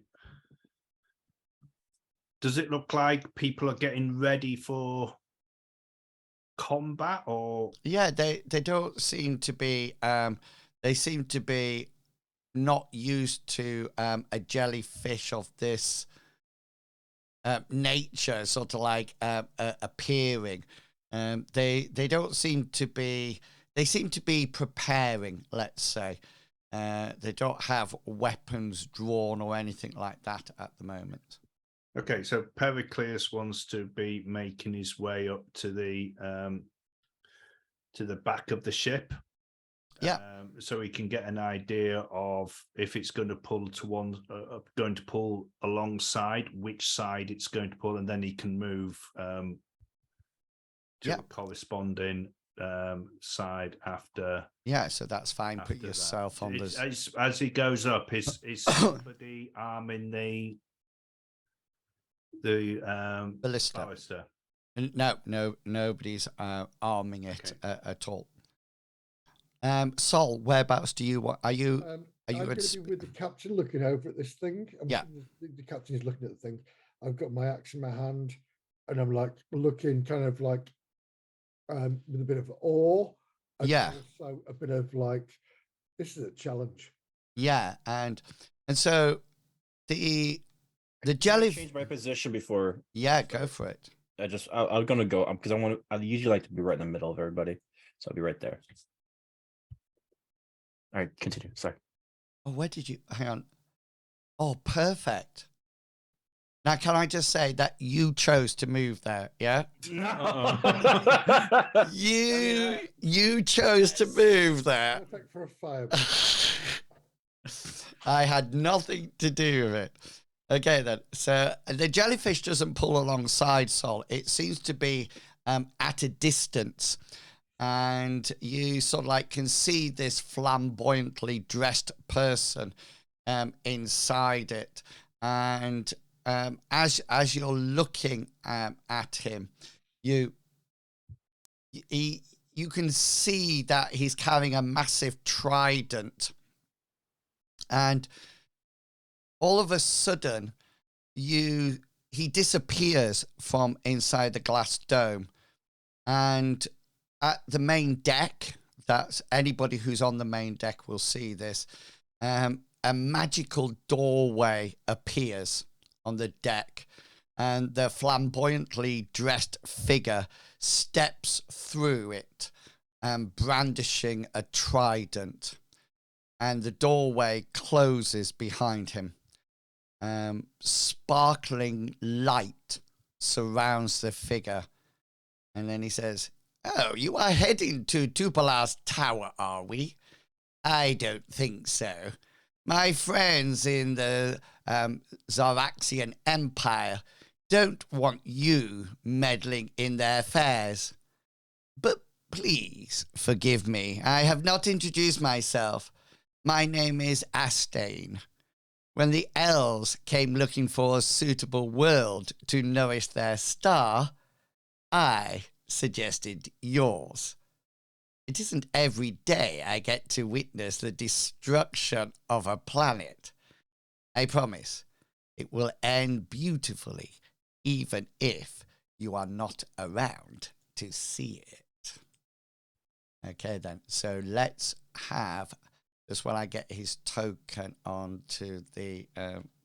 Sanctus moved. No, he's right there. Yeah. That's where you... I didn't want to metagame and like leave where you told me. It's all right. So, yeah, can we have some initiatives? Can everybody please roll initiative? And then we know what's happening throughout. And the first thing I'm just remembering to do, don't forget to click your token before it. Always roll advantage. Never whisper rolls. Should I be rolling or should I be cleaning? Everybody is rolling just so we know for later on what's actually going on. I got a 7. I clicked my token, but it's now so you wanted to send the result through to roll. Turn tracker, but valid. Yeah, anyway, so yeah. Saying that I didn't tick it, but I did. Okay, no worries. Don't worry about it, mate. I'll put you on. It's lying. Okay, let's just put 6-2, and then if we add Sol, and what did you get? Was it a 7? Yeah. 7. So you will go in that little bit. Okay. Yeah. So time for people to act. So Perry, you are up first. What would you like to do? So his ship's still behind us. It hasn't pulled up on either side. So correct. Isn't aware that. Oh, well, he must have heard. Did he hear the voices coming down from the? Oh yes. If you think he's only just sort of like down one flight of stairs. Okay, so Pericles is going to move to the top of the stairs. Yeah. Drawing his hand crossbow and loading it as he does. And then I'm going to ready my action. And if the person with the trident engages in aggressive attacks with anybody else on the ship, then I'm going to fire at him. Okay, nice. Thank you. Ty, what would you like to do? Ty, you have heard what Hastane has just said, by the way. All right. So obviously I want to kill this man as fast as possible. So are we still? Is the ship still moving, or have we stopped moving? It's moving. It's a bit like it's got forward momentum at the moment. All right, but so it's sort of I'll like slowing down. get Yeah. down from the perch and then probably roll dexterity save to see if I can actually fight and not have to take disadvantage on my Yeah. attacks. Nice one. Go for it. Here we go. Oh, you Should be good enough. Yeah. you should be good enough. Your time with Starbow has impressed you. Yeah. All right, and then I'll head down and say hello to my new friend. Yeah. Okay then. I'll introduce myself with my first Go for it. attack, which probably misses. Misses. Yeah. Okay. Second one. Nice. That one does hit. All right. Beautiful. So that'll do 6 damage, and I'll use one of my key points to get a flurry of blows and do 2 more attacks. Nice. That hits. All right. And then one more. Oof. And that hits. Yeah. All right. And then I'll use another key point to turn that final attack into a stunning strike, Yeah. which means he has to succeed a DC 14 con On save. Thank you. Yeah. He doesn't. All right. That means that he is now stunned until the end of my next turn. Okay. So he can't do anything, and everyone who attacks him has advantage. Okay. Nice. Jennifer. That's monk power, baby. Yeah. I could. Jennifer, you're up. You can probably hear combat now coming up from the top. Well, it sounds like something's going on, so I'm going to sprint up to the commotion. But I'm not sure. Is it the square? Yeah, so you can get to here as you go up the stairs. Then. We all kind of had shitty initiative rolls. Yeah, I mean the highest roll was 14, an 11 yeah. plus 3. Yeah. Does he? They're clearly fighting him, and I get that. I'm assuming when I get up there. Does might he be have like a kissing weapon drawn? Or He has his trident out. Yeah. Okay, I want to use I'm assuming a metal trident. I would like to heat metal on it. Yeah. Nice. I'll just click casting.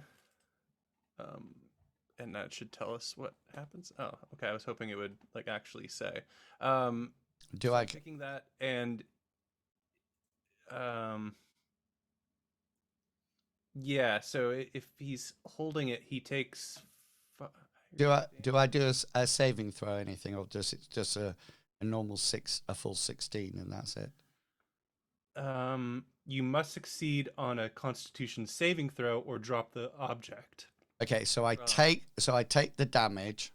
Yes, I think so. Minus 16, and then was it Constitution? Did you say? Constitution, yeah. Yeah. And I believe that'd be a DC 14 for me. Yeah, so I failed that. So he's now stunned and has no weapon. Yeah. Is that right? Yes. Yeah. Brilliant. Anything else? Also, when you're stunned, you automatically fail all strength and dexterity saving throws. Oh, right. So But it's not a constitution, so constitution. Yeah. can Okay. Still roll. Yeah. No worries. And anything else, Jennifer? I don't want to use any bonus actions here. I just wanted to diffuse. Yeah. Nice. And Sol, you're up next. Yes, indeed. Saul seeing this thing and hearing this voice of this arrogance come from this creature. He's gonna stomp, and as he goes over there, he's raging. So he's using his bonus action to rage. Yeah. He's indeed, and then he's gonna wail on this thing with his axe. Nice. Go for it. And while he's doing it, he'll be shouting, "Get off our ship!" Nice. Try for his weak spot. I think it's his neck. Yeah, They usually do well without heads. That's missed. that's missed it, right? Really? Wait, Oh didn't you say my. with stunned that you Yeah, get you have advantage? advantage, so you Oh, can my roll again. apologies. I'll roll again. Yeah. Hey! Yeah, There we that's go. Dad, That- Dad, mother. that's hit. That's your first hit. Okay, damage wise on that one. Yeah. Shakir. No, my rage ain't going to come through on this. I don't think so. It's +2. We'll see.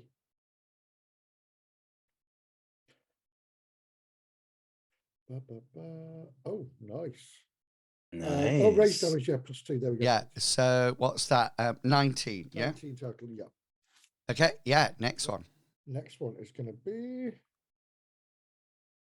Damn, advantage. this person screwed up. You broke into the wrong goddamn red. Um, I know. The 17 doesn't Oh, doesn't. hit. No. Oh, my life. I'll be looking at I'll swing, and this thing will just slip out the way at the last moment, and I'll be looking, Yeah. angry, and thinking why. And with that, I shall end my turn. Nice. I can't do anything on my turn. What about the Commodore? He's not engaging in the Oh. fight. So you're up next, Sanctus. Question, because I always forget. Can bonus actions be done after the action, or has to be Yeah. before the action? It can be any time throughout Okay. your action. Yeah. I'm going to cast Emboldening Bond on. I'll go with the monk, the barbarian, and the rogue. Okay. Sorry, Cool. druid. That means they would roll their d4, I guess. And then Yeah. after that, I'm going to use Starlight Step. Is that what it's called? Yes, it is. And then I'm going to pop up right here, but on the top deck. Okay. So So who's the people who've got the Everybody plus but me. that Yeah. got yeah. Okay, so are you done, Sanctus? yeah, that'd be my. Okay, so we're back up to the top of the turn. Perry, you're up first. Perry's going to hold his action again until this guy's attacked. Yeah. Okay then. And he'll, if he makes an aggressive action, he'll fire his crossbow. Nice. Ty, you're up. Yeah, just FYI, Ty is not planning on letting this guy do any offensive kind of action, so that's just saying. Yeah. All right, so I'll go for another 2 attacks. Maybe to add 1d4 to your roll. Okay, so that 17 becomes a 21. No, it's a roll or- 1d4. Roll a Oh, 1d4. Okay. Yeah. It's to hit, is it? Sorry, I was asking. Yeah. If Yeah. it's a hit. you only have it It once becomes per 80. turn. Yeah. So you've used it now for this turn. It'll be your next turn. So that misses on an 18. Okay. Wow. Do a second attack. That hits. I don't need to do the 1d4, right? I don't think it. Well, no, you've changes used damage-wise. you've used that now, so you can only use Okay. that plus 1d4 once. So is that 5 points of? That's 5 points of damage. Yeah. Cool. Then I'll use another key points for my flurry of blow. Z- That does hit. Okay. Go 7 damage, and then another Yeah. attack, That does hit. and I'll use another key point to turn that one into another stunning strike. So it's at 9 points damage there, yeah. Yep. And then what is it? Constitution, is it? Constitution DC 14. Yeah. Okay then. And I don't have disadvantage on this one. Is that right? No, you don't. Yeah. Okay. Yeah, but he's stunned in any case. Anything else that Ty wants to do? No, he wants this guy dead. Okay. That's it. Jennifer, what would you? You're up next. I'd like to cast a spell called Produce Flame. It's one of my cantrips. Yeah. I want to make the flame and then throw it, but in an underhand way, so that if I miss, it most likely just goes over his head and off the side of the boat. Yeah, exactly. Trying to be considerate. And not setting fire to the ship. Yeah. Okay. Yeah, I don't want to offend them. So it's a attack roll. So I'm going to just go ahead and roll. Wow, I love to get 2s and add my bonuses to it. Yeah. So that misses, I'm afraid. Yeah, I'm not going to use a bonus action. Okay. Brilliant. And Sol, you're up next. Remember, if you can add 1d4 to your. Indeed, I'm going to do something even more special. Saul, seeing his last attack miss, is going to go reckless. Yeah. I'll link that for you. Oh. What happened there? Did the whole roll? Did it? It's given me the information. Mm-hmm. So basically, reckless. What it does is, I get advantage on my attacks once per round. Yeah, that's absolutely fine. Once your first attack in your turn, you can decide to go reckless. I get advantage on mine, but you also get advantage on yours to hit me for that turn. Yeah. Okay. Got you. Okay. So that's is that a hit? Yeah. So 19 damage. I haven't. Hang on. Oh, shit, no, it's not appeared, has it? Sorry. I haven't seen anything yet. Oh, sorry. It sounded like, Medivac, you were just picking a number that you wanted. 19, a hit. No, my thing had scrolled up and I was looking at my old attacks. Oh, that's 28, a hit, easily. Yep. What was that roll? Damn. Is that all? Yeah, okay then, he's dead. He's out of it. But, There you go. Did it? I'll take my next swing. Yeah. Yeah, just swing at his dead body. Oh yeah. Does the dead body get a saving throw? No, it's just that is Yeah. that okay, so that monster had like over 80 hit points. And literally didn't have chance to do anything. Sorry. Nice stun. You know, Very nice stun. it's just sort of like, It's stunning strike is the whole reason why like the yeah. monk has just been nerfed over and over and over again. But yeah, they can't really do much. I don't mind him dead, but I just sort of like think, what is this game? Whack-a-mole. It is. It's like unbelievable. It's just sort of like, oh yeah, we can kill them. That's not. There's a very precarious balance between us killing things easily and then you TPKing us. No, I don't. Because I don't think that would ever happen. Because I think people's initial. I mean, those are low. Some of you. I mean, Sanctus got a 2. Yeah. You know, I mean, that is quite, even 7's quite low for you. Oh, it is very low. Well, if there were 2 of those enemies, then it would become hard because I'm just burning key points on purpose. I often think that low initiative is beneficial. But just out of interest, the that creature on its first turn, okay, would duplicate itself. Well, I'm glad I stunned it. But honestly, it's not even getting a second turn. Do you know what I mean? So it's just sort of like bless. Like I know.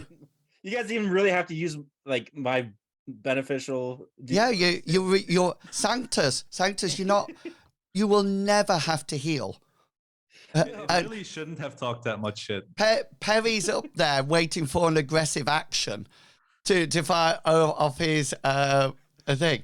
It's just, Be fair, you're right. He did talk a lot of shit, but his name was Ass Stang. So yeah. It's just unbelievable.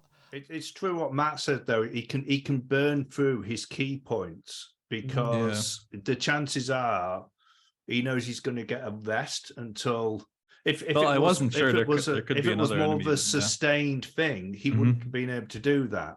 Yeah, I Well, can. he would, but I he could would do have been that a- one would more have been- time. It wasn't just. I mean, that was. What was that? 1 and a bit.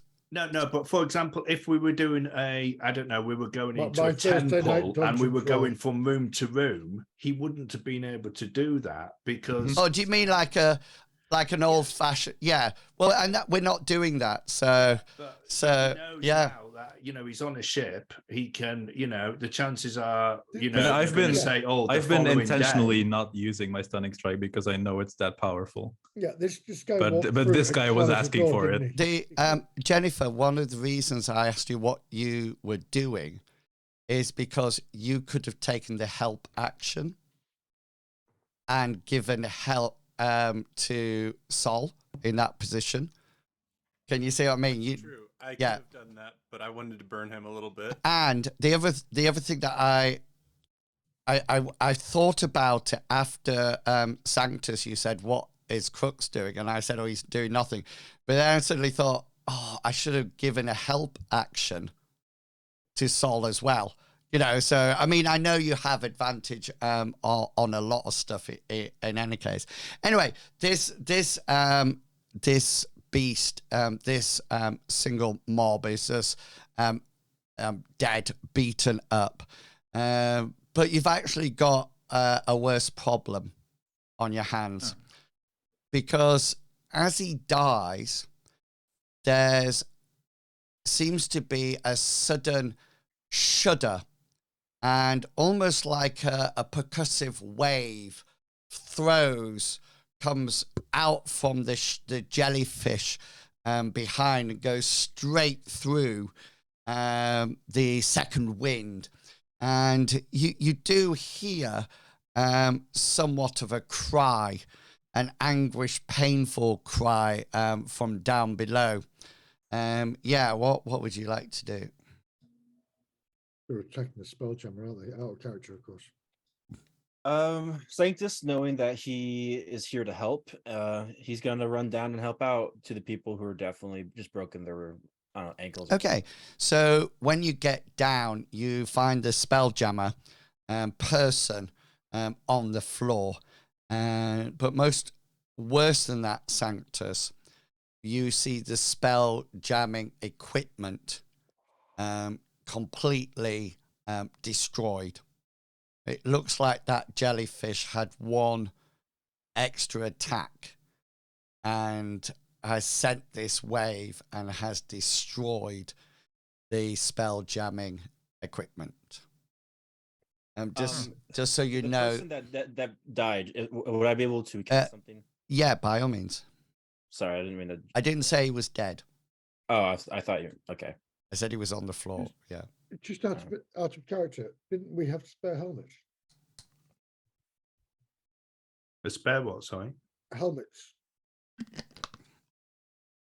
What? helmet. took Spelljamming helmets helmets from that we took from the elves. ship. No, we can't take the helm. We took one of the The helmets. the face things that the elves were wearing. Yeah. Yeah, Sanctus, what would you like to do? I'll just roll healing to kind of help assist in trying to at least get the person Yeah. awake. Are you doing your healing skill or are you casting a spell? I'll do. He has a spell. Might as well. I'll do a healing word. Brilliant. Yeah. Yeah. Actually, that one. How many hit points is that coming back? Let's see.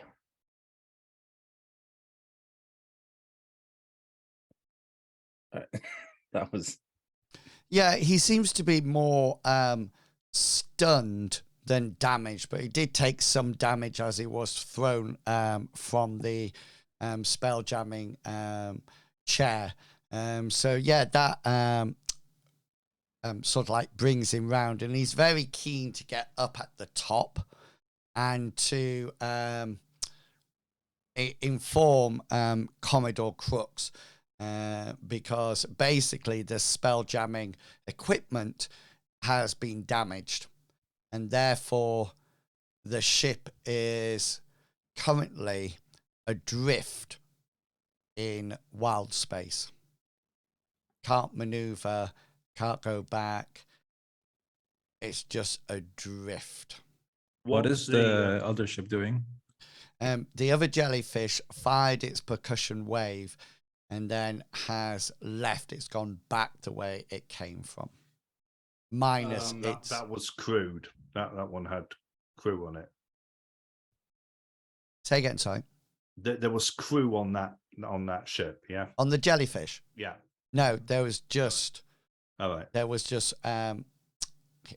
Hastane, but that ship is like alive. You know, Right. he goes with it, so it doesn't need a spell jammer on it. Okay. Why have I got written down here 3 helmets?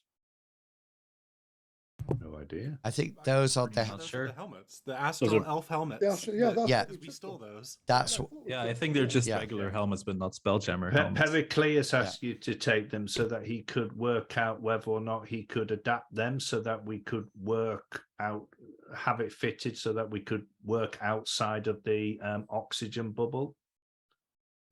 Hmm. Because they have like a visor that comes down that allows them Yep, to. yep. So we took them because I asked for 1, but you picked up 3. Yeah, Astral Elf ones, yeah.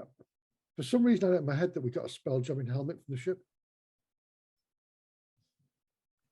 That's fine. Pericleus, seeing that he wants to make his way down and he wants to search this this person with the trident. Was he human? Hang on, and I will tell you. No, he wasn't human at all. He was a race that it's almost like very similar to like an astral elf, but he had blue skin. And what did you want to check? I'll search him, belt pouches, look for rings, anything hidden in a boot, parchments, and So he has, the only thing that he has is that he has a his trident that is now on the floor. He seems to have a piece of jewelry on him. It looks like it's some kind of torque round his neck that looks quite impressively made. And so he has that. And apart from that, that's all he has. okay. You mentioned earlier when he arrived on the ship, he arrived through a portal. Yeah. Would I be able to recognize that as a spell, or is that something maybe it's an item he had? Okay, so if I'll tell you what he used a spell, Dimension Okay. Door. Got it. Okay. So if you know that spell, then it would have been familiar to you. If you don't know that spell, then it wasn't familiar to you. Got it. And makes that door sense. isn't there anymore, right? Yeah, no, it closed straight behind him. Yep. We don't have the key to it either. Pericleus is going to go up to Commodore Krux and he's going to say, how far away are we from Toplar? He says 1 week, maybe 2. What How can be can done we- with this spelljammer helm? So he goes down and has a look at it and says, Pericleus will follow, and he looks quite mournful, and he sort of like becomes a little bit despairing as he looks at it, and he just says, "It's broken. It's ruined." And you notice that he reaches inside his jacket and brings out a hip flask that he takes a good swig of, and sort of like And he says, I need to think about this, and heads off to his captain's quarters down here. Remember, just to let you know, the people on the deck, and for the people who are still up there, some of them are trying to do what appears to be quite meaningless tasks, like coiling rope and things like that. But you can hear the muttering around you very much of things like, what are we going to do now? Why did Krux bring you, the party, on board? You know, they heard Astain's lyrical speech and assume that it's referring to your planet. And there's some people who are a little bit not angry, but frustrated and sort of like looking for an scapegoat that seems to be you. And they're not sort of like they're avoiding you. They're going off. Some of them have gone down to the mess hall, and Sam and Decker come up to you, Sanctus, and says, Philandria will help us. He'll save us, won't he? He works in mysterious ways, our Lord and Savior. But I think with enough prayer and maybe a little more loose pockets, I think we can figure this out. And Sam goes, and I've still got this, and whips out his candle and sort of like looks around for some kind of light for it. And he sort of like says, Sam and Decker say, should we sing or pray? Why not both? Just roll your persuasion.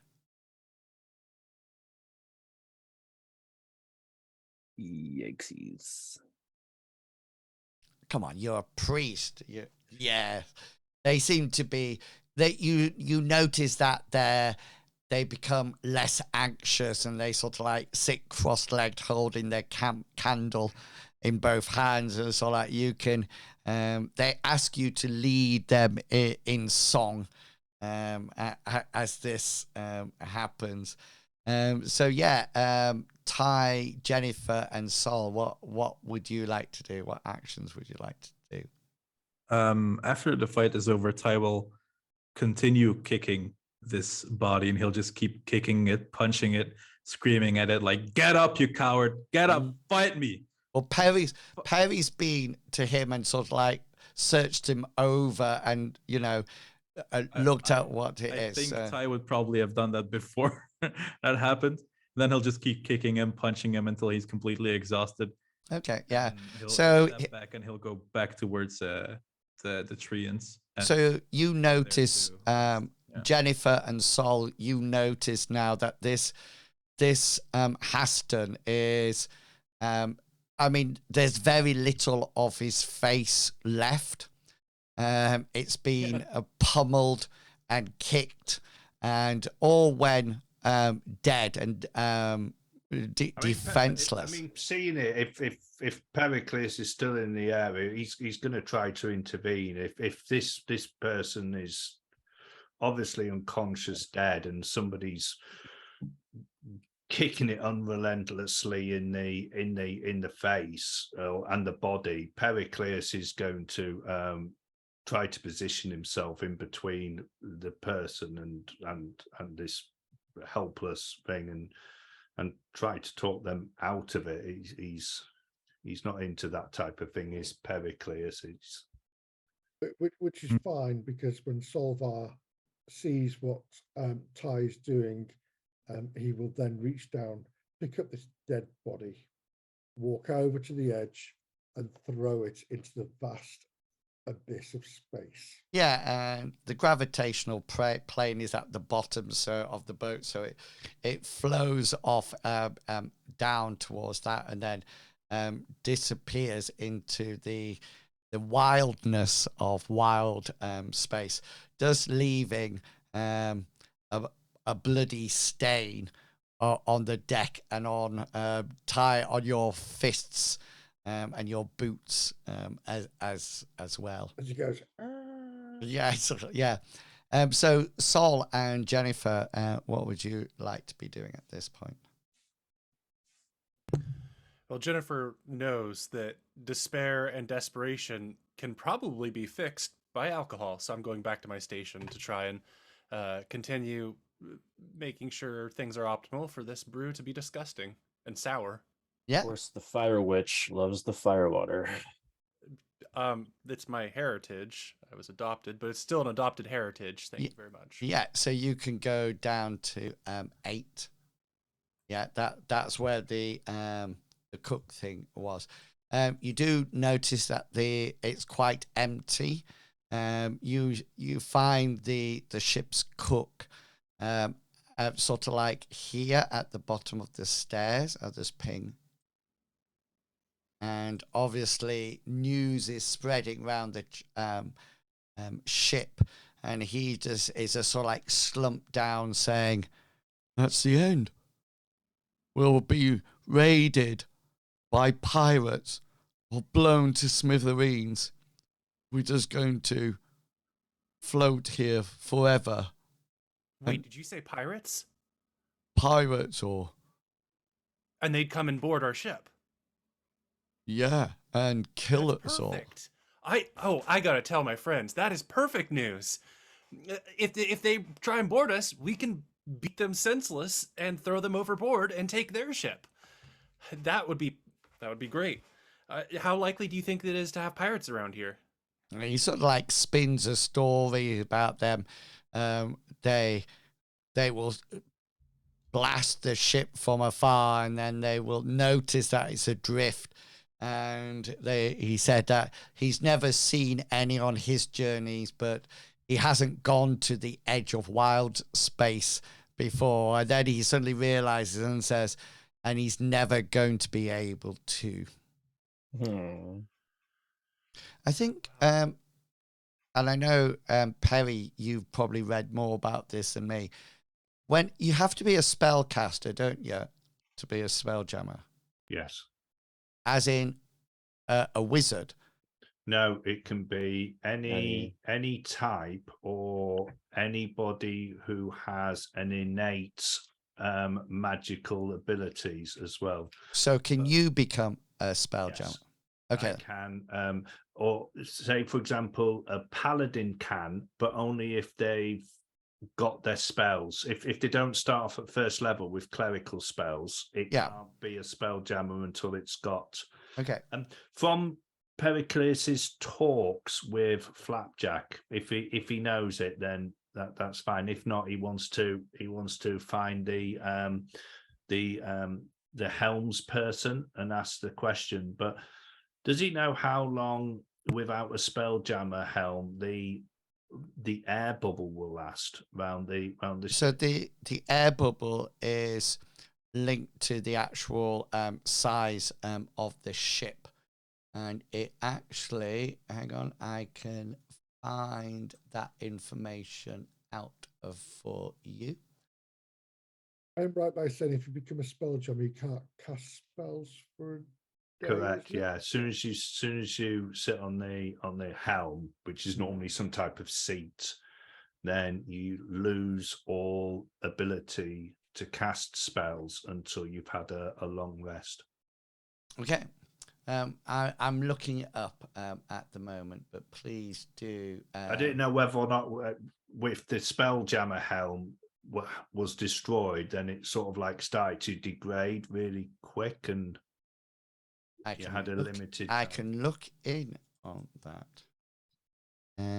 What- Sol, is there anything that you wanted to do? I'm literally gonna, once I've chucked this body overboard, I'm literally just gonna go about my way, making sure everything is secure, make sure things tidy, there's nothing to trip people up on the floor.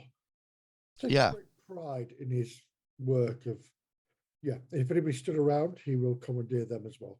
Yeah.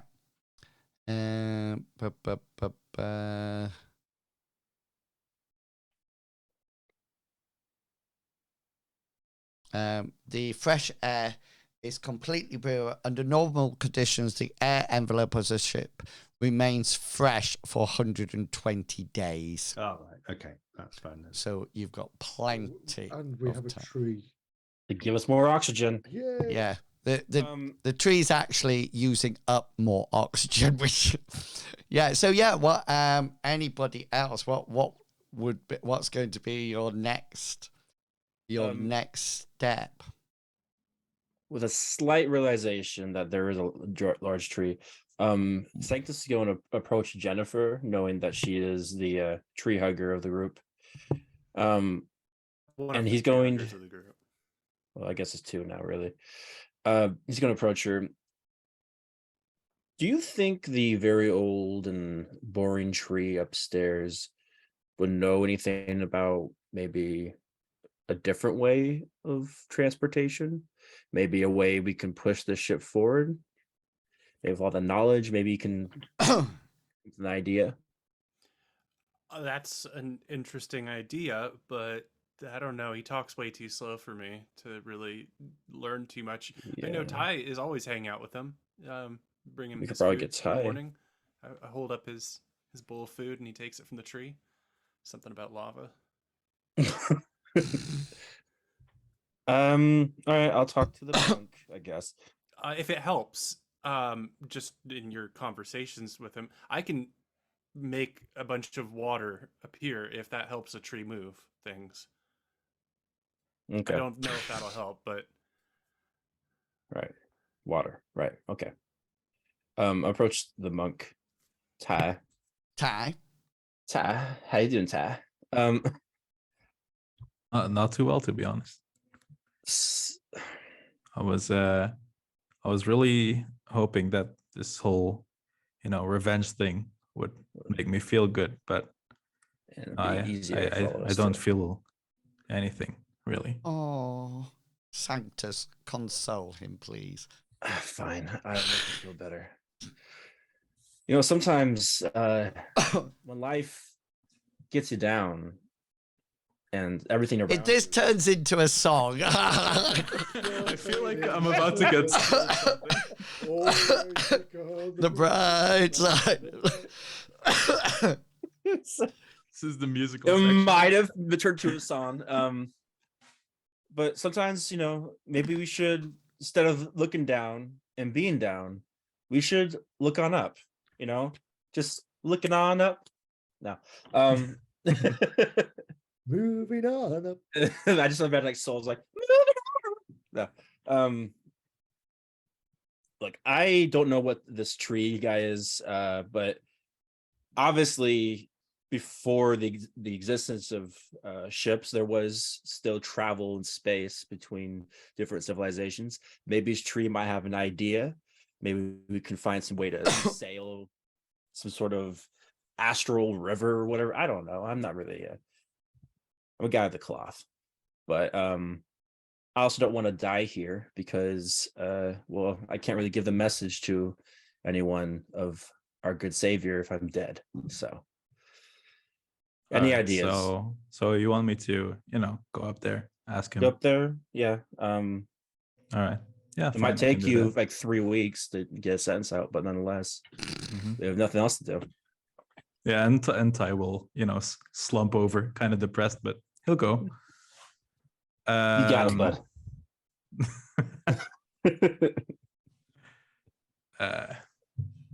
What would you like to talk to Starbow about? Hey, Starbow. I'm waiting for him to reply. I was sleeping. Well, I'm sorry to wake you, but we might need some information. We're kind of stranded right now, and since you are probably the oldest creature here, or at least the most wise, experienced creature here, we were thinking that maybe you had some sort of way to fly the ship without a spelljammer, or maybe you would know how they did it before they had spelljammers. Sadly, all spell jamming ships need a helm and someone to control it. Right.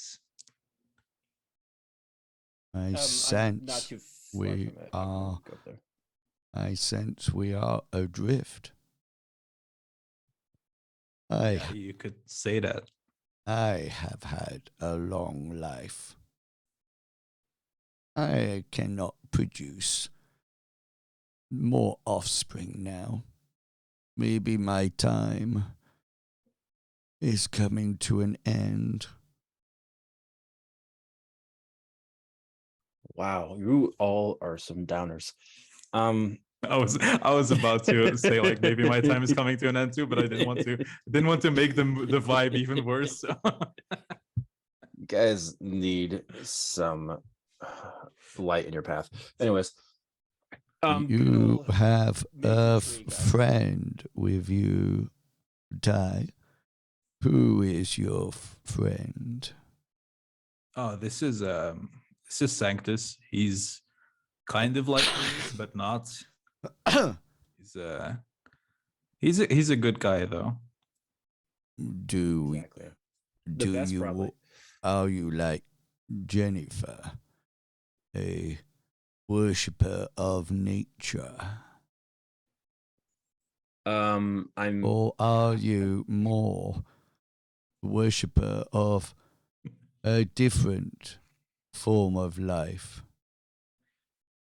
that sounds about right. Yeah, Either yeah. would be fine. Yes, I am a worshiper of life. I'm Does he not sure get it? what he's doing. He usually doesn't talk this slowly. Ty, do not make fun of inflicted people like the elf.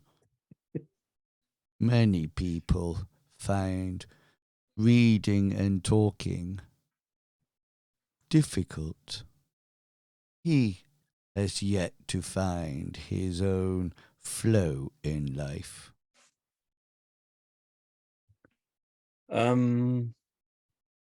Thank you, big tree person. No. I should thank you, Thanks. Yeah, it's great. my good friend. Thank you. All right. Do you know how to fix a spelljammer helmet? I am a tree, With lots of knowledge. but twigs for fingers. Yes. Just shooting at my shot, seeing I I can don't really see a way out of this. I can rock you to sleep in my branches. Could you rock the ship to safety? No. Great. Maybe the man who came on board had the answer.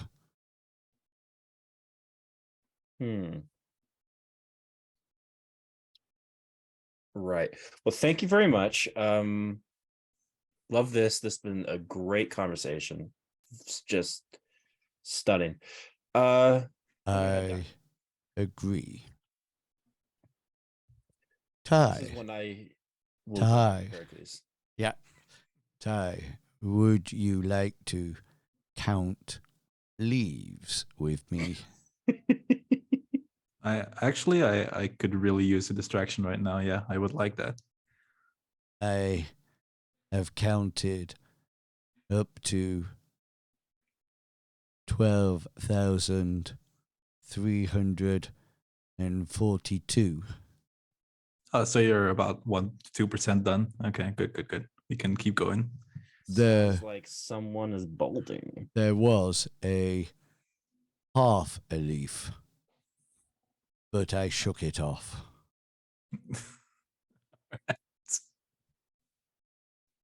Start counting with me. Sol, you're busy on the deck doing. What are you doing, Sol? Are you mopping? Making sure that everything's the walkways are clear. Anybody stood around, I will commandeer them, and they will help out. Yeah. When they're counting upstairs, if I hear them go 1, 2, 12,427. 12,000. So literally just going around making sure everything is out of the way. Nobody's going to trip over anything. People who are not doing anything will be helping me, and simple as that, really. I formed this kind of thing from the first ship we came on. That busy hands make, light work. Yeah. So you, Sanctus, was there something that you wanted to talk to Perry about? You said that you were going to go down there. Pericles, I'm sorry, I don't need to interrupt your I don't know, whatever you're doing down here. Did you happen to find anything on the our guest? No. Nothing, no items? No. No. Why do you ask? I don't know. Just kind of clutching at straws here because I don't want to, die from starvation on a boat in the middle of nowhere. There was a very well made torque around his neck, and apart from that, his trident, and that was the only thing. I'm going to try this. Look at these two things. Maybe if I with enough. You'll have to. You'll have to jump overboard if you want. Oh, you threw it out. You threw it. Yeah. Sorry, I missed that part. I missed the part where you threw it out. I think Sol. I rope to you. I could do calculations. I remember the items. I just don't know what you did with the items. Okay. Was that it? Because I was going to look for an advantage point to keep an eye out for approaching ships, which could possibly rescue us or attack us or both. Sure, if that's what's eventually going to happen, that'd be great. I don't know. So saying that Pericles wants to find the best place that he can look at. Is this climbable? Let me see where you're pinging. It's just sort of like a mast thing. Yeah, it's just the front of the. If you look down at the bottom, can you see the bottom deck plan? It's just literally the thin bit of wood that goes up to then put the sails onto. Pericles wants to be looking for the best place to keep an eye forwards or backwards.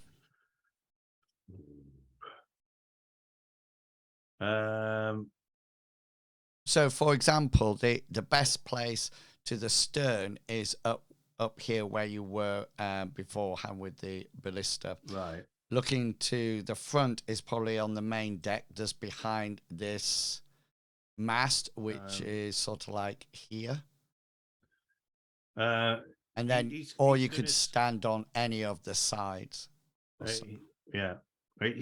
Before he goes up to the front, he's going to say to Sanctus, a watch would be very good. Keep an eye out for the ships. Maybe you could muster some of your friends to help out of this. I can only watch one direction myself. Sure, yeah, I'll give him a heads up to keep an eye out. It's important that people have things to do and keep busy. Otherwise, well, despair will set in. And it's merely a setback. Right. Yeah, just a setback. Yeah, we'll get past this, right? we'll get past this. So Pericles is going to position himself at the front when he looks for, keeps an eye out. Yeah. So you set watches to keep an eye out on things, and keep an eye on maybe friendly vessels, but maybe hostile or astral elf vessels. Commander Commodore Krux seems to very rarely come out of his cabin. And when you do see him out, Jennifer, he's either coming to the kitchen for alcohol, or is just randomly looking around, walking around, staggering around, muttering. He seems to have gone into some kind of deep depression. Ty and the Starbow continue to count leaves, and you start to set watches to actually see if there's a possibility of seeing another ship. And if so, will it be friendly, or will you, meet your end slowly starving on a spell jamming ship that has lost its spell jamming equipment, not its spell jammer, and is currently adrift. And yeah, that seems to be a good place for finishing it for this session. Yeah, you might want to have a think in between what might be a plan. But yeah, you'll cope. You've got a few weeks. I thought somebody was making a persuasion check there. Yeah, so you've got a few weeks in game time, but hopefully we'll be back next Saturday to see what wonderful ideas you have come up with to save yourself. Yeah, so thank you. Wants to like everyone to find out who is the fairy. That was supposed to be Lick, not like. Yeah, Lick. Yeah. You don't think Ty or Perry will be good because they are quite small. Sanctus looks a good mouthful, but not very muscly. And, it's up to you whether or not you want to lick Jennifer. I'll just leave that between you both before the next session. Smoky long. Yeah, she smells like smoky bacon crisps. Every time she wafts past you, you just have this smell of smoky bacon. Yes, so thank you to the players tonight for coming along and sharing in with the adventure. Hopefully we'll be back next week to see what will happen. Until then, there are a variety of things you can watch. Is that not right, Medivac? It is indeed, sir. So yes, Monday night at 7:15, we are doing Trail of Cthulhu. We didn't do it last week because something real life cropped up and we couldn't. Oh, So, yes. I know. But we're at the Severn Valley in Wales. It should be good. Should be fun. Thursday night is our D&D episode 60. A grand. wow. Yes, I know. Is it coming to an end? I'd like to think so. We're taking over Illithid town at the moment. Nice. Yes. That's nice. So yes, and that's me. Thank you very much. Okay, brilliant. And Mr. Pickles. Yes, I'm Mr. Pickles, but I go by another name on a podcast I do with a friend called And I Took That Personally. It's me and my friend Brad. We talk about movies. We have 2 episodes out, and it is on Apple Podcasts. Now, it's not just Spotify. It's on Apple Podcasts and Anchor FM. So you have another option to listen to the 2 episodes we have. Now, if we were to look for that episode, but we need to find out what the host name is, what would that name be? It would be Adam and Brad. Yeah. Adam and Brad. Huh. Adam and Brad. Transform into Brad. You're probably Brad because Adam just sounds like a silly name. Anyways. Who don't you call Adam? That's all I got. Just release 1 episode a month. Yeah, and I've shared the link to the Spotify in the chat. Somebody's said spell jamming in Wales, and I had to put no. It's called a Cthulhu in Wales, isn't it? You know. Yeah, brilliant. Anybody else have anything? Any more announcements? No. And a silence, Phil. Brilliant. Thank you. I was just saying that so I could take a sip of water. Okay, I will be playing Minecraft tomorrow morning at 9 o'clock. I'm working towards my nuclear power plant at the moment. So that's always worth watching. And then tomorrow afternoon, I will be playing some Elder Scrolls Online. Okay, now, and then Guild Wars 2 on Monday and Tuesday evening. And we'll be back next week. So just to let you know, we tend to swap the games that we play, but various people come in and out. So he's playing Spelljammer at the moment. We might play Mithras. We might play Destined, which is a superhero game. We might play M-Space, which is a sci-fi game. So, you know, we have a variety of games that we play, and we tend to play one game to the completion and then swap. So yeah, if you've enjoyed tonight, please consider following the channel, and if you've missed any of it, then do go to my YouTube channel and catch up. And Big Mac, thank you. He says that he will write about your show in the Spelljammer forum. It sounds like No, please don't. yeah. Yeah, so thank you very much for coming on tonight. Hope you enjoyed it as much as we did. Thank you to the players for suffering, not suffering, for just beating the poop out of somebody very quickly. I'm going to double all my hit points now. Dude, can I just say that creature had an armor class of 19. Yeah. We had to find out by working up to it. 19. You know, it's just unbelievable. Okay, until next time, please look after yourself, stay safe, stay healthy, but most importantly, stay positive. And it's goodbye for me, goodbye, and it's good night from them. Goodbye. Oh, Bye. goodbye now. And we'll see you next week with some more adventures.